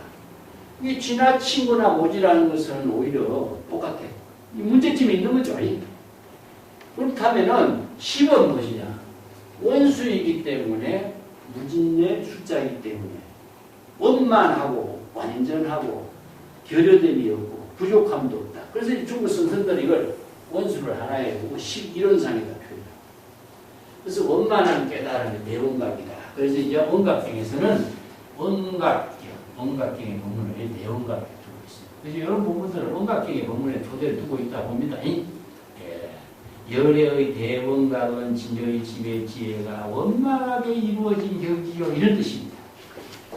중생심은 차별, 분별 여러 가지 문제점이 작용하지만 진여의 지배 지혜는 원만, 해탈 열반의 경지는 원만하기 때문에 부족함도 원하는 것도다. 그래서 내가 뒤에 원각경의 본문을 좀 언급을 해놨습니다. 이제 34페이지 한번 봅시다. 대왕각은 원각경의 본문을 중심으로 해 대각, 정각, 공각, 묘각과 같은 말이고 초발심의 정각을 이룬 경지, 진여의 심의 지혜와 불이일체의 경지다. 그 원각경의 그 본문을 많이 주석한 사람이 규봉종일 선사인데 원각이란 바로 법체를 가리키요. 원이란 만족하고 두고 편만되어 이 밖에 또다시 한 법도 없다. 각이란 텅 비어 밝고 신령스럽게 지혜가 비치고 분별적인 중생의 망상이 없다. 그래서 대성기치론에는 깨달음은 신체의 번뇌망령을 여인 경지를 말한다. 중생신의 번뇌망령을 여일 때 허공계와 똑같다. 똑같다, 평등하다라고 하는 말은 바로 열애장이 신생명물 가운데 공각을 해석하는 것이니 이런 까닭의 깨달음은 범부와 성의 차별을 여의고 경계를 여의고 마음에 국한된 것이 아님을 알 수 있다. 이런 이제 원각의 그 신령스러운 지혜 작용을 원만하게 작용하는 것을 원각이라고 이렇게 해설을 해놨어요. 시구로 해서 이걸 이제 오늘 시구도로 가지고 중국 선생들은 거의 도시적인 표현을 하고 있습니다. 자, 그 뒷장에 이제 결정설하고 표진성이니 유인 불경 인정진이 여기 두 번째로 같이 봅시다.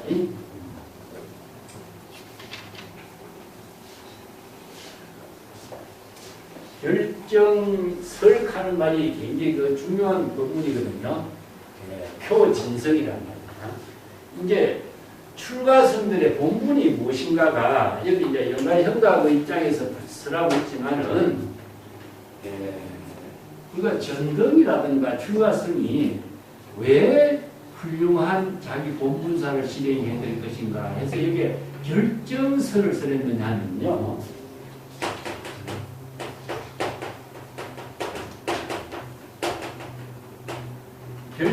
설법을 할 수 있는 것은 결정적인 설법. 결정이라는 것은 완벽한 겁니다. 정법을 완전하게 결정심이라는 뜻인데 확실하고 분명한 정법을 설하는 걸 말이에요. 이런 선성을 표진성이라고 해요. 진성이에요.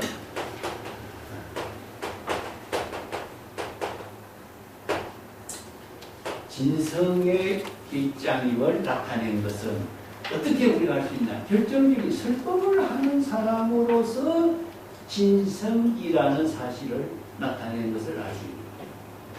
그래서 이 출가성의 뒤에서 내가 언급을 해석을 했는데 옛날부터 출가성들의 본문을 하지 못하는 것을 비유를 해요.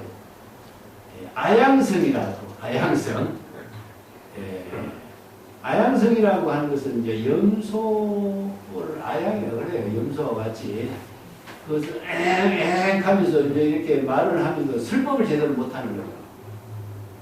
그래서 출가성이 진정한 결정적인 정법을 설법할 줄 알아야 진정한 성녀인 사실을 나타낸 입장이야. 그래서 결정적인 설법이 뭐겠어요? 진여일신법을 확실하고 분명하게 제시할 수 있는 설법할 수 있습니다. 그래서 이 중국 선생들의 전등이란 말 쓰죠. 전등의 의미는 무엇이냐면은 등은 불을 밝히는 거잖아요. 이건 지혜 광명이에요. 지혜 광명은 대상을 두고 밝히는 것이 불교에는 없어요. 태양이 대상을 위해서 태양이 불을 밝히는 거 아니잖아요. 자기 본분사. 그래서 본분사인데 지혜 광명을 밝히는 등은 바로 정법의 지혜를 밝히는 광명을 누구에게? 일체 중생입니다. 대상이 없는가 동시에 일체 중생입니다. 그래서 일체 중생들에게 지혜 광명을 밝히는 본문은 무엇이냐? 설법이거든요. 설법. 그래서 왜 전덕이라고 했느냐? 초는 타고 없어져요. 초는 타고 없어지지만은, 자, 이거는 그 시대의 선성이라고 했어요. 그 시대의 선성이 촛불과 같이 없어지잖아요. 그러면 다음 세대에 제자에게 이 등을 불이 꺼지지 않도록 등을 또 옮기고. 자, 이것을 바로 이심전시입니다.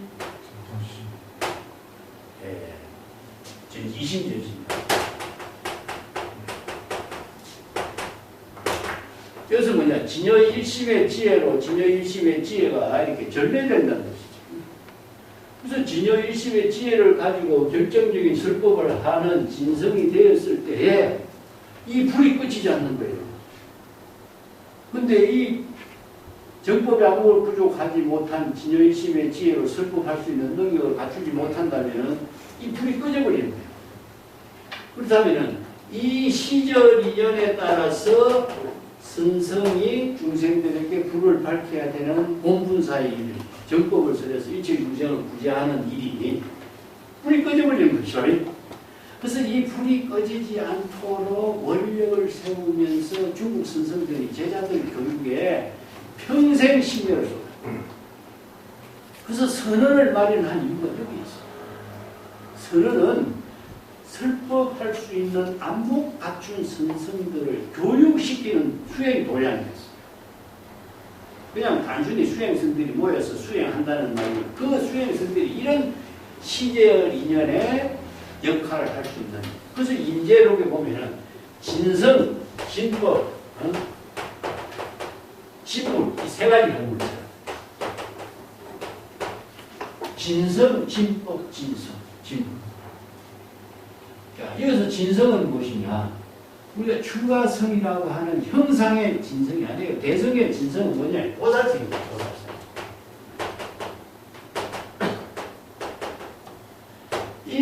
모든 대성 수행자는 모두 다 보살승이에요. 보살승.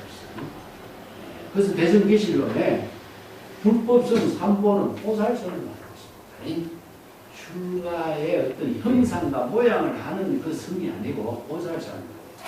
대제불보살의 원력을 세운 구도자 이런 뜻입니다.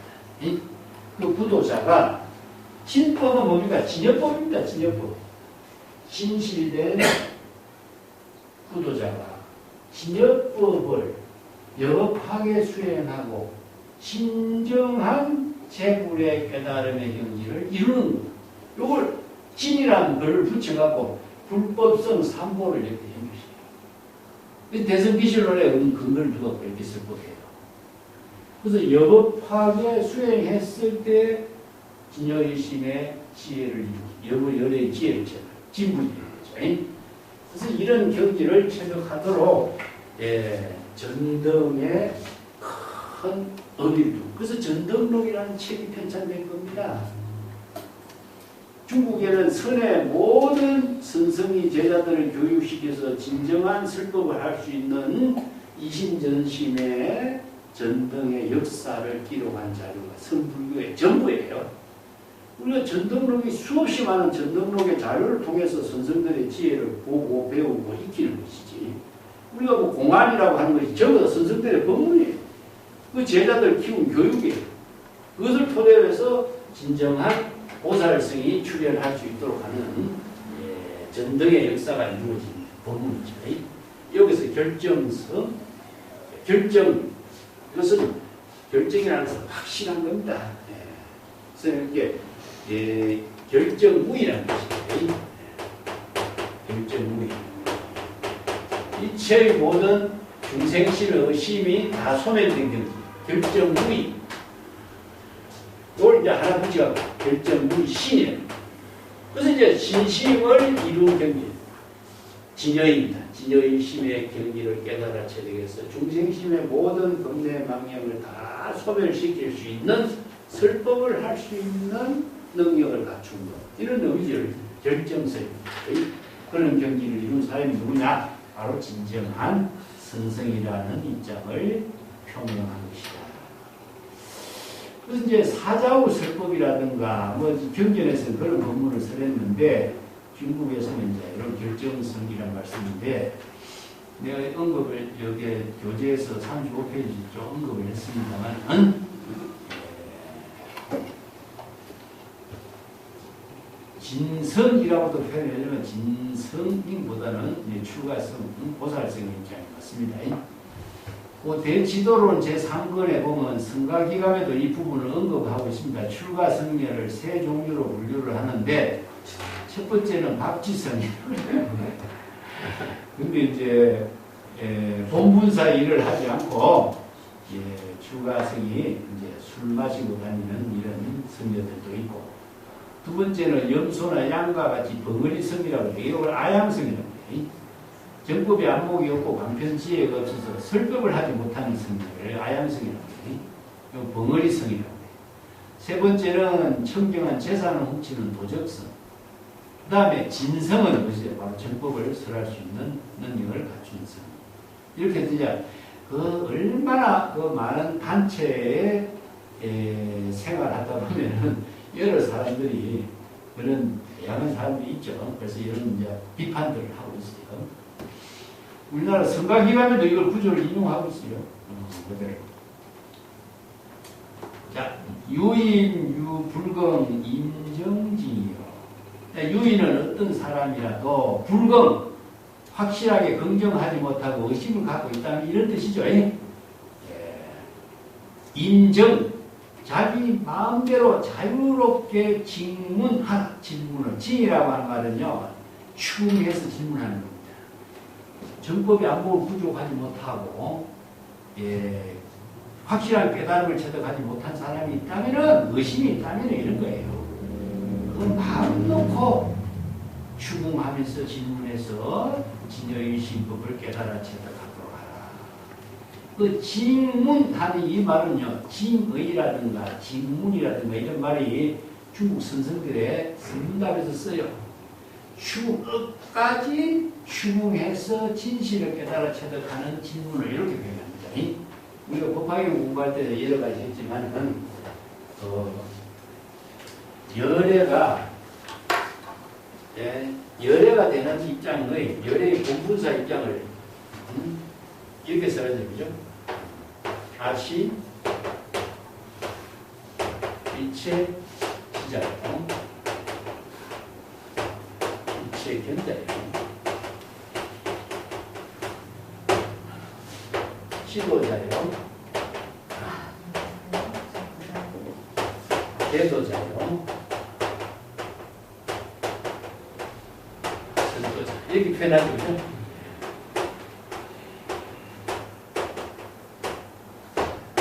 참 명심해야 될 구절이라 나 이게 자주 이 언급을 하는데 아는 바로 열애다. 열애.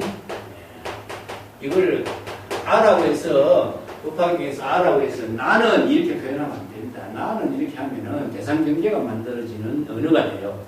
열애는 이렇게 표현입니다. 약이 새끼나 이 음성구할 적에 열애를 말하는 거죠. 참된 진여의 자아를 말해요. 진여를 아라고 표현하거든요. 이 때문에 진여 열애를 말합니다. 열애는 일체법을 바르게 아는 지자요. 일체법을 바르게 아는 사람이라. 이게 뭡니까? 여실지라고 그래요. 여실지견. 그래서 이걸 합쳐갖고 열애는 여실지견을 부족했다. 금강경에서 열애는 실지실견이라 하죠. 그죠? 열애는 실지실견. 지는 무엇이냐? 바로 정법을 아는 겁니다. 정법의 지혜를 부족해서 일체법이 다 유의법이고 하나와 같고 실체가 없이 공한 사실을 아는 것이죠.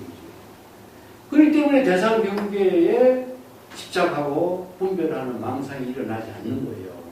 그래서 일체법을 여실하게 아는 것이 일체지자예요. 일체법을 여실하게 판단할 수 있는 지혜를 가지고 있어요. 자, 이것은 지견이라고 해요. 그래서 이제 열애는 지견을 부족했다. 지는 정법을 영업하게 아는 판단이에요. 이것은 바로 무엇이냐 하면은 지혜를, 이 만야의 지혜를 말한다. 만야의 지혜를 지라고 표현해요. 견은 무엇이냐? 만야의 지혜로 일체의 사물을 여실하게 볼 수 있는 견이. 그렇기 때문에 여법하게 모든 사물을 중생의 병을 진단할 수가 있어요.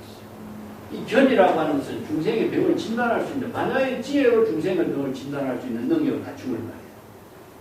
그렇기 때문에 불지견이 있으면 뭐죠? 중생이 번뇌, 망념, 신병을 판단할 수가 있죠. 정법으로 중생의 병을 진단하니까 중생의 병을 바르게 판단하는 방편의 지혜가 작용할 수밖에 없어요. 그래서 불지견으로 중생의 번뇌, 망념을 판단해서 발심 수행하는 겁니다. 그래서 이제 일체지자요, 일체견자요 이렇게 표현합니다. 자, 일체는 뭡니까? 일체법입니다. 일체법. 세간법이나 출세간법이나 정법으로 여법하게 하고 세간법이나 출세간법이나 모든 현실의 모든 문제점을 여실하게 판단할 수 있는 안목이 있습니다. 지혜가 있습니다. 그리고 지도자. 도는 무엇이냐 여기서 바로 진여일심의 지혜로 이루어지는 깨달음의 경리를 진여일심의 지혜로 이루어지는 도를 창조할 줄 알고 개라는 것은 창조예요. 진여일심의 지혜로 자기의 도를 창조할 줄 알고 진여일심의 지혜로 이루어지는 법을 설할 줄 알아. 그렇기 때문에 열애라고 하는 겁니다. 열애. 그래서 열애의 본분이 무엇인가 이게 분명하게 법화경에 서라고 있잖아요. 그래서 이제 1대사 인연으로 재물열애가 시절 인연에 따라서 개시 오이 방편 본문을 어떻게 했어요? 자, 여기 설도자에서 나와요. 일체 중생이 이 본문을 깨달아 체득할 수 있도록 여시 설법을 한 겁니다. 그 누구를 위해서 설법했냐? 아니라 시절인의 자기 본분사로서 설법합니다. 이 때문에 재물열애는 중생을 한 사람도 구제하지 않았고 한 사람도 대상을 두고 설법하지 않았다. 그렇지만 일체 중생이 재물의 법문을 깨달아 체득할 수 있는 법문을 설한 것이다. 이것이 바로 일자불설의 법문의 뜻이에요. 그래서 이런 경기를 결정적으로 설할 수 있는 사람이 바로 진성인 겁니다.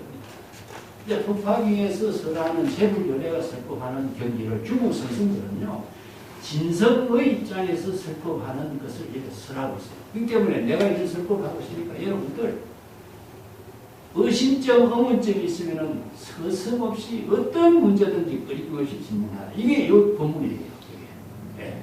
직문이라고 하는 말을 잘 해야 돼요. 추궁해서 끝까지 정법을 깨달아 체득할 수 있는 직문을 아끼지 말고 하라. 이런 뜻입니다. 예. 그리고 뒷자는 직절 그는 불소인 저격 신지 분론. 이 두 구절은 같이 이해돼요. 따로따로 내용을 이야기해서 따로 써놨지만은 같이 이해하는 것이 좋습니다. 앞에 구절은 불사문이고, 불법문이고, 뒤에 구절은 불사문이에요. 그래서 인재선사는 수행성들을 가지고 불사문이냐 불법문이냐 이걸 가지고 이제 설법을 해요. 자, 불법문은 무엇이냐면 정법 수행.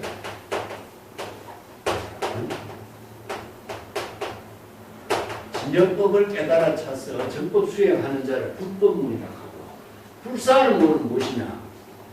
정법 수행한 것 같이 하지만 실제로는 정법 수행보다도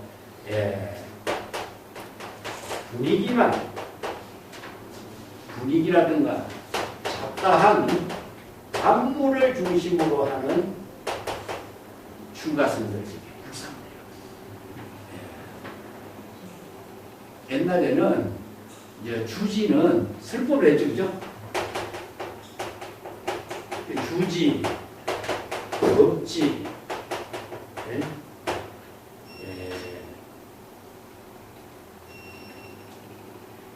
주지란 말이 이제 선에서 이 부분을 쓰는데. 설법자가 돼요, 설법자. 설법할 수 있고 지도할 수 있는 능력 갖춘 사람, 법을 정법으로 영업하게 주지해서 정법을 설하면서 지혜로운 삶을 공분사로 사는 사람, 이런 뜻이거든요. 근데 요새 주지는 뭡니까? 바로 사찰 관리하는 사람이죠, 그죠? 자, 여기서 불사는 무엇이냐 하면은 사찰 관리하는 잡다한 업무를 하는 것을 불사문이라고, 불법문은 정법으로서 본분의 삶을 사는 사람을 불사문이라고 했어요. 요게 이제 직절 그는 불소이는 불법문이에요. 곧바로 진여 불성을 깨달아서 재불의 지혜를 깨달아서 재불의 지혜로 인가하는 경지를 이루는 것, 이 경지를 쓰라는 거예요. 그래서 직절은 무엇이냐 하면 여기서는 곧바로 이런 뜻입니다. 일초직임 열애지야. 직절은 여기서 모든 분더기가 방편 지혜도 필요 없어. 곧바로 견성성불하는 경지를 말이에요.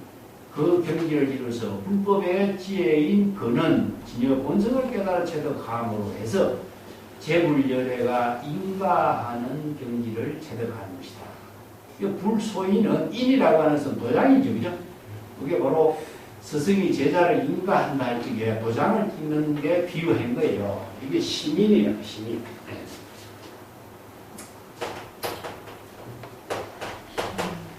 그걸 이제 다른 말로 불시민이라고 해요, 불시민.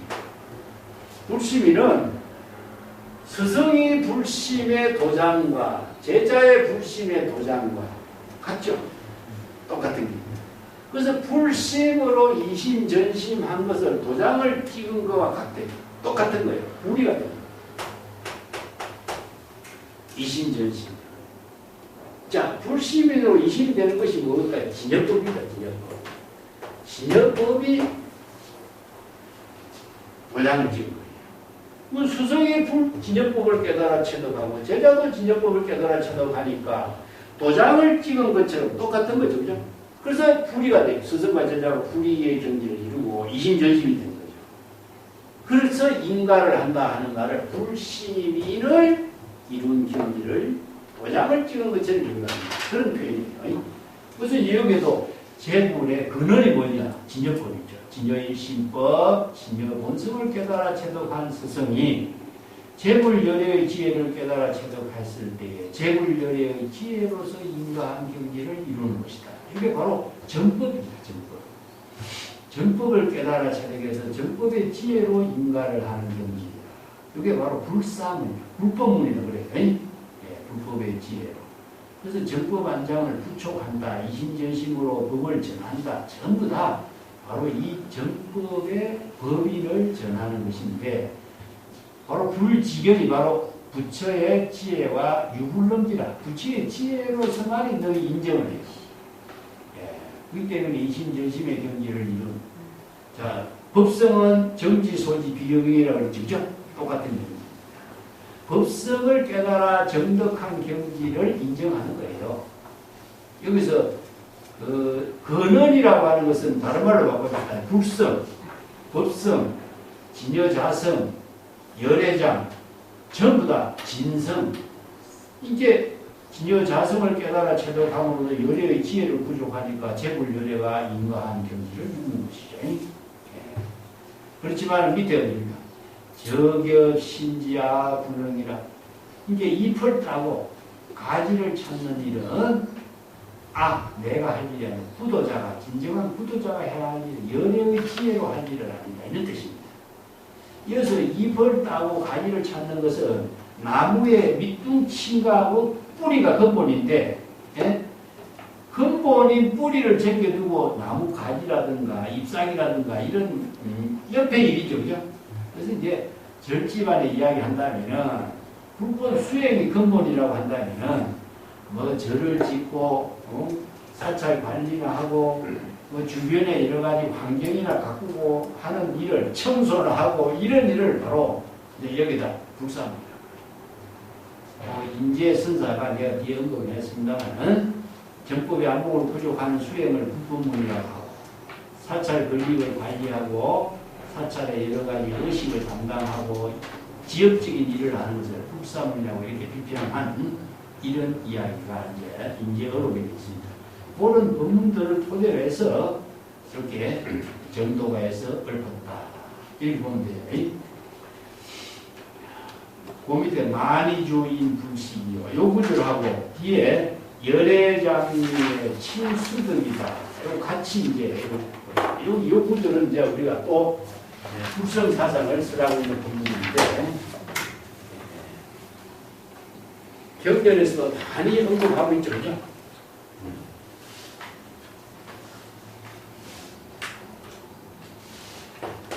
많이 좀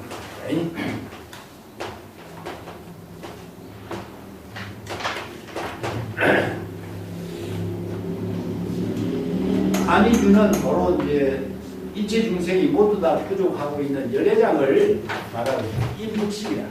사람들이 부족하고 있다는 사실을 알지 못하는 거죠. 열애장이라고 하고 같이 이해를 하십니다.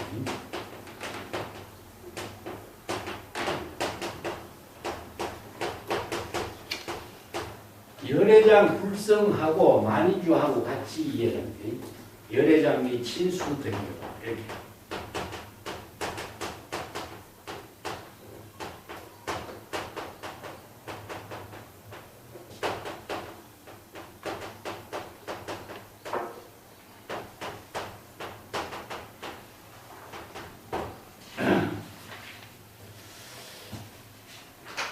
열애장 공부는 참 불성사상 공부와 같이 상당히 중요한 부분이기 때문에 이 구절을 가지고 좀 불성사상, 열애장사상, 또 만이주를 정리해 봅시다. 만이주는 내 교재 37페이지도 언급했습니다만은 청정하게 하는 것, 때를 깨끗하게 하는 것, 그 여의주라고 그래요. 여의주. 여의주, 자기 그 마음대로, 뜻대로 이런 뜻이죠.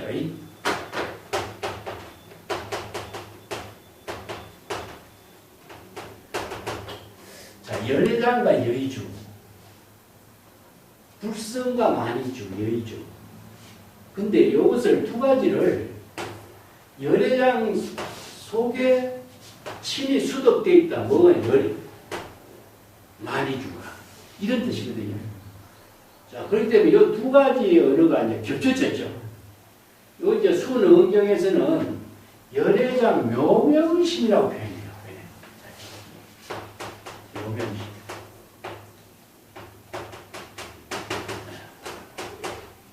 열애장 묘명심.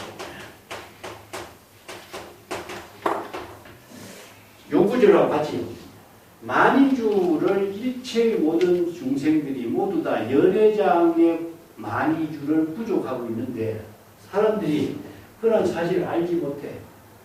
왜 모를까? 중생심으로 자기가 대상 경계를 분별하는 심의식의 작용 속에 빠져 있기 때문에 자기의 근원적인 불성 열애장의 재물 열애의 지혜가 부족된 사실을 알지 못한 것은 무지무명이라고 하잖아요. 그렇기 때문에 그 중생이 무지무명의 그것을 깨우쳐주기 위해서 재물열애가 일체 중생이 본래 열애장 불성이 부족됐다는 사실을 재물열애가 발견하고 이것을 설법한 것이 뭡니까? 바로 불법이죠. 그래서 열애장 재물열애가 부족됐다는 사실 그리고 일체 중생이 불성을 부족하고 있다는 사실 열애장의 지혜로 재물열애의 지혜를 자기의 해탈 열반의 경지에서 공덕행의 삶을 이루도록 설하는 법문이 불교의 모든 방편 법문입니다. 그런데 그 법문을 재물열애가 설법하지 않았다면 이체 중생이 그 사실을 아는 사람이 아무도 없죠. 그래서 사람은 중생들을 알지 못했어. 그런데 이 법문을 설한 사람이 누구냐? 재물열애의 설법만 있는 거예요. 그래서 우리가 불교 공부를 한다는 의미는 중생들의 세계에서 이 불법 공부를 이해할 수는 없기 때문에 재물열애의 설법을 통해서 불법 공부를 하지 않을 수가 없어요. 중생의 세계에서는 불교의 이런 방편 언어가 없어요. 일체.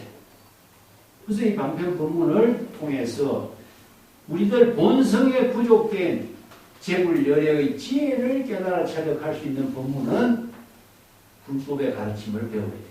그래서 그 법문들을 중생들은 알지 못하기 때문에 이 만이주의 불가사의한 묘용으로 작용하는 일심의 지혜 작용을 재물열애가 설법한 것이다. 이런 뜻이거든요. 자, 여기서 만이주는 자기 마음대로 여의주 이런 뜻이죠. 자기 뜻대로. 근데 여기서 중생시 마음대로 그런 뜻이 아닙니다. 진여의심의 지혜로 무궁무진하게 자유자재로 방편의 지혜를 통해서 불가사의한 묘용을 이룬다 이겁니다. 이거 묘명심이다. 자, 이걸 다른 말로 불가사의한 지혜로 작용하는 진여 본심이 부족됐다. 이런 뜻이거든요. 근데 열애장은 왜 이렇게 열애장 묘명심이란 말을 이제 순응경에서 이렇게 썼느냐면 열애장은 무엇이냐? 진흙 속에도 있을 수가 있어요. 자, 황금 덩어리가 광석 속에도 있어. 그렇지만 그 황금 덩어리의 광석이 진흙통에 있거나 광석 속에 있더라도 열애장이 지혜로 작용하는 그 묘명심의 작용은 어디 있더라도 바뀌질 않아. 불변이다.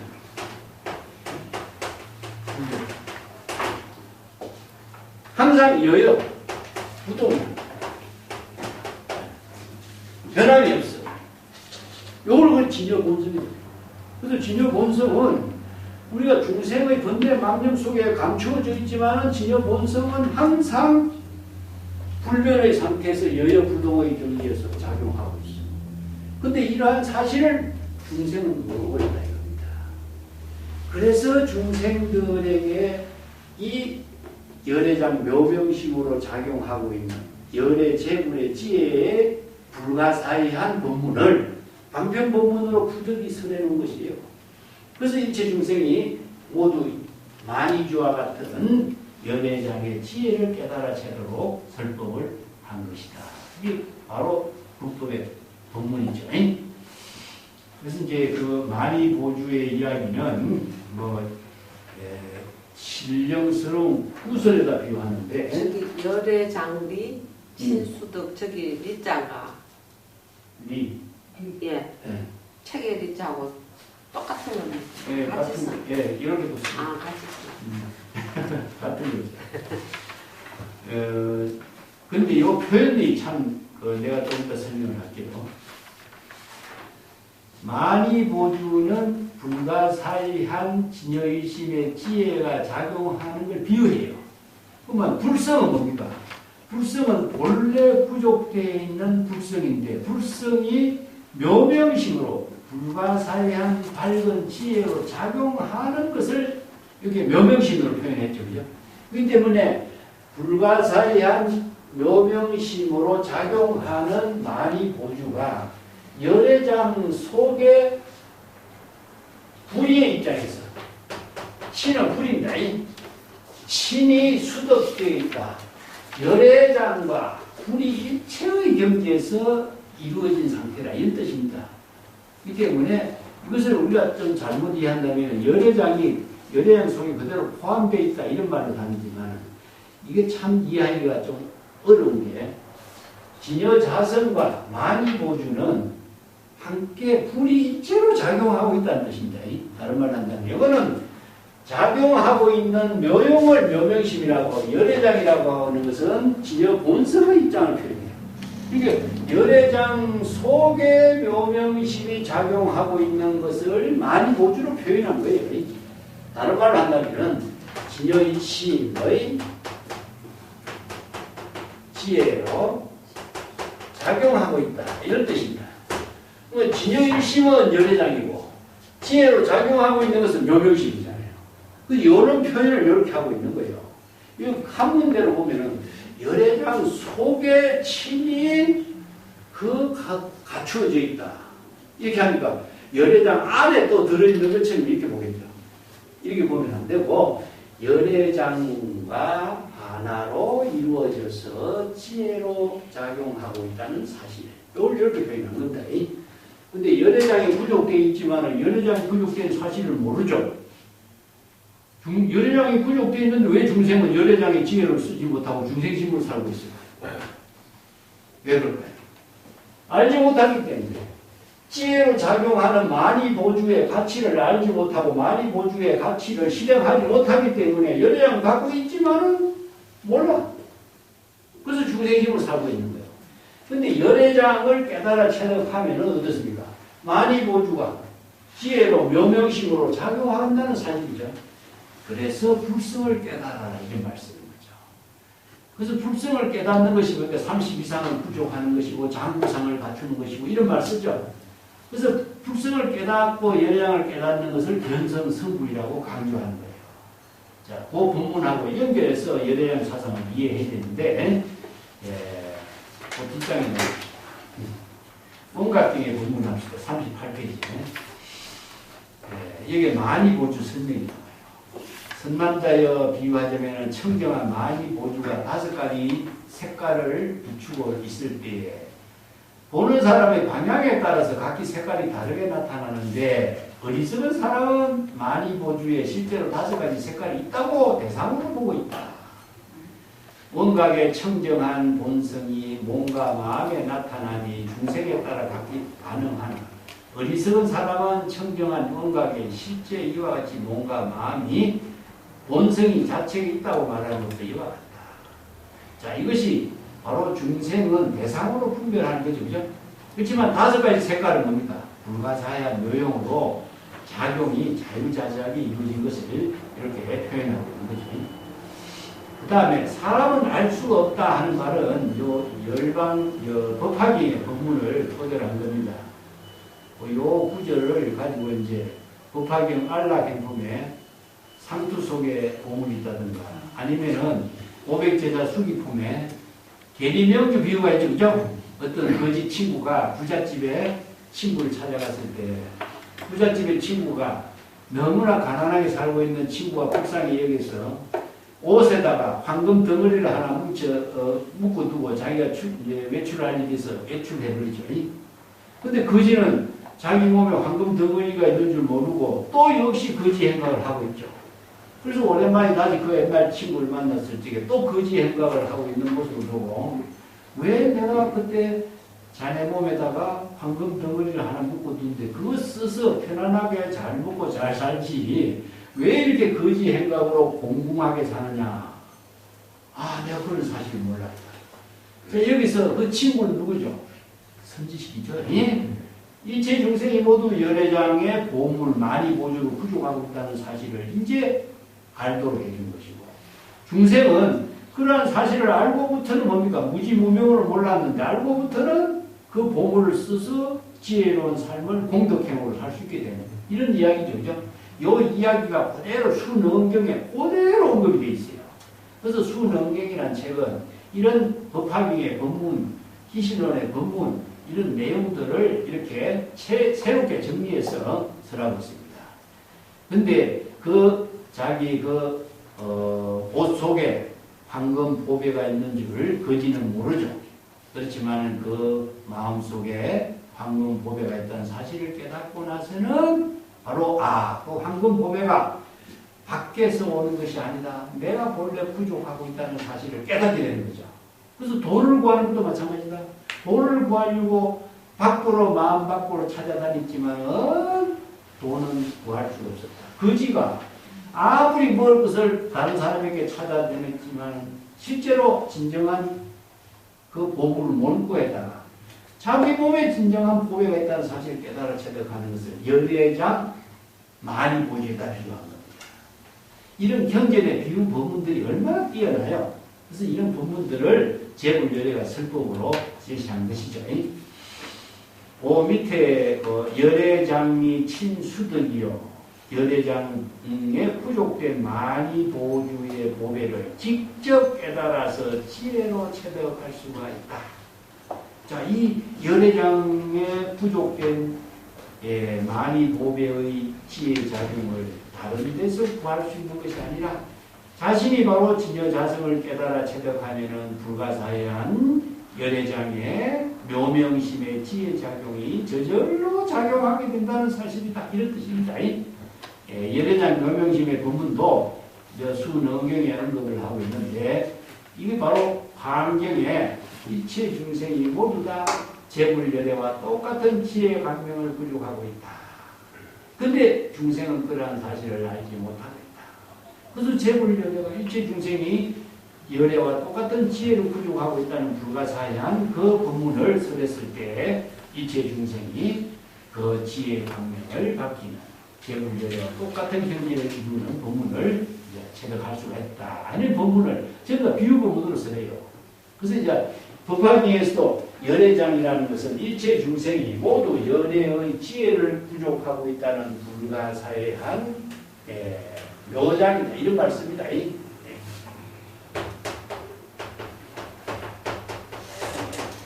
열애 비밀지장이라고 써요. 근데 비밀이라고 하는 말을 써갖고 불교가 이제 밀교 사상으로 발전하는데 이건 비밀이라는 것은 불가사의예요. 불가사의.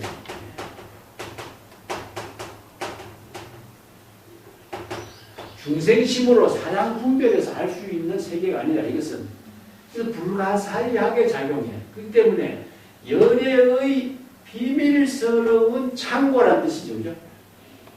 열애, 이걸 줄여갖고 열애장이라고 쓰는데 열애의 지혜가 불가사의한 지혜가 작용하게 하는 모든 근본의 창고와 같은 역할을 바로 열애장이라고 해요. 이걸 이제 열반경에서 불성이라고 해요. 부처의 지혜가 작용하는 본성이라는 뜻입니다. 이게 열애의 지혜가 작용하는 본성이나 부처의 지혜가 작용하는 본성이나 어떻게 작용하느냐? 중생심으로 이해할 수 없는 경지에서 이루어져. 이게 비밀이라. 자, 비밀이라고 한다고요? 이게 아무도 모르게 이루어지죠. 의식의 대상 경계도 알 수 없는 세계라. 그렇기 때문에 불가사의의 묘력이 불가사의의 해탈 경계로 이루어져요. 그래서 이게 불가사의 해탈 법문이라고 해요. 그래서 비밀이라고 써요. 이 때문에 자아의식과 중생심으로 이루어지는 것은 대상을 분별하지만 이 대상 분별이 모두 소멸됐기 때문에 비밀이 불가사의한 지혜로 이루어진 경지다. 이걸 이제 중국 선생들은 부지유라고 했습니다. 부지. 의식의 대상 경계가 모두 초월된 경지에서 이루어지는 경지다. 그래서 열애장이라고 하는 말하고 많이 보주하고 자 이것을 같이 많이 열애장에 구족되어서 불가사의한 지혜로 작용하는 것을 많이 보주로 써라. 이 때문에 열의 비밀 지장으로 이루어지는 그 불가사의한 지혜 작용을 중생은 알지 못해. 그 경지를 깨달아 체득하도록 설한 법문이 바로 대승불교의 핵심입니다. 그 대승불교의 모든 법문을 열애장 사상의 법문으로 귀결시켜요. 자, 이 법문은 다음 시간에 조금 더 연결해가지고 진공 묘유의 법문으로 열애장의 지혜가 불가사의한 묘용으로 작용하는 법문을 다시 여기에 언급을 하고 있기 때문에 다시 한번 정리하도록 하고 오늘 여기까지 하겠습니다. 감사합니다.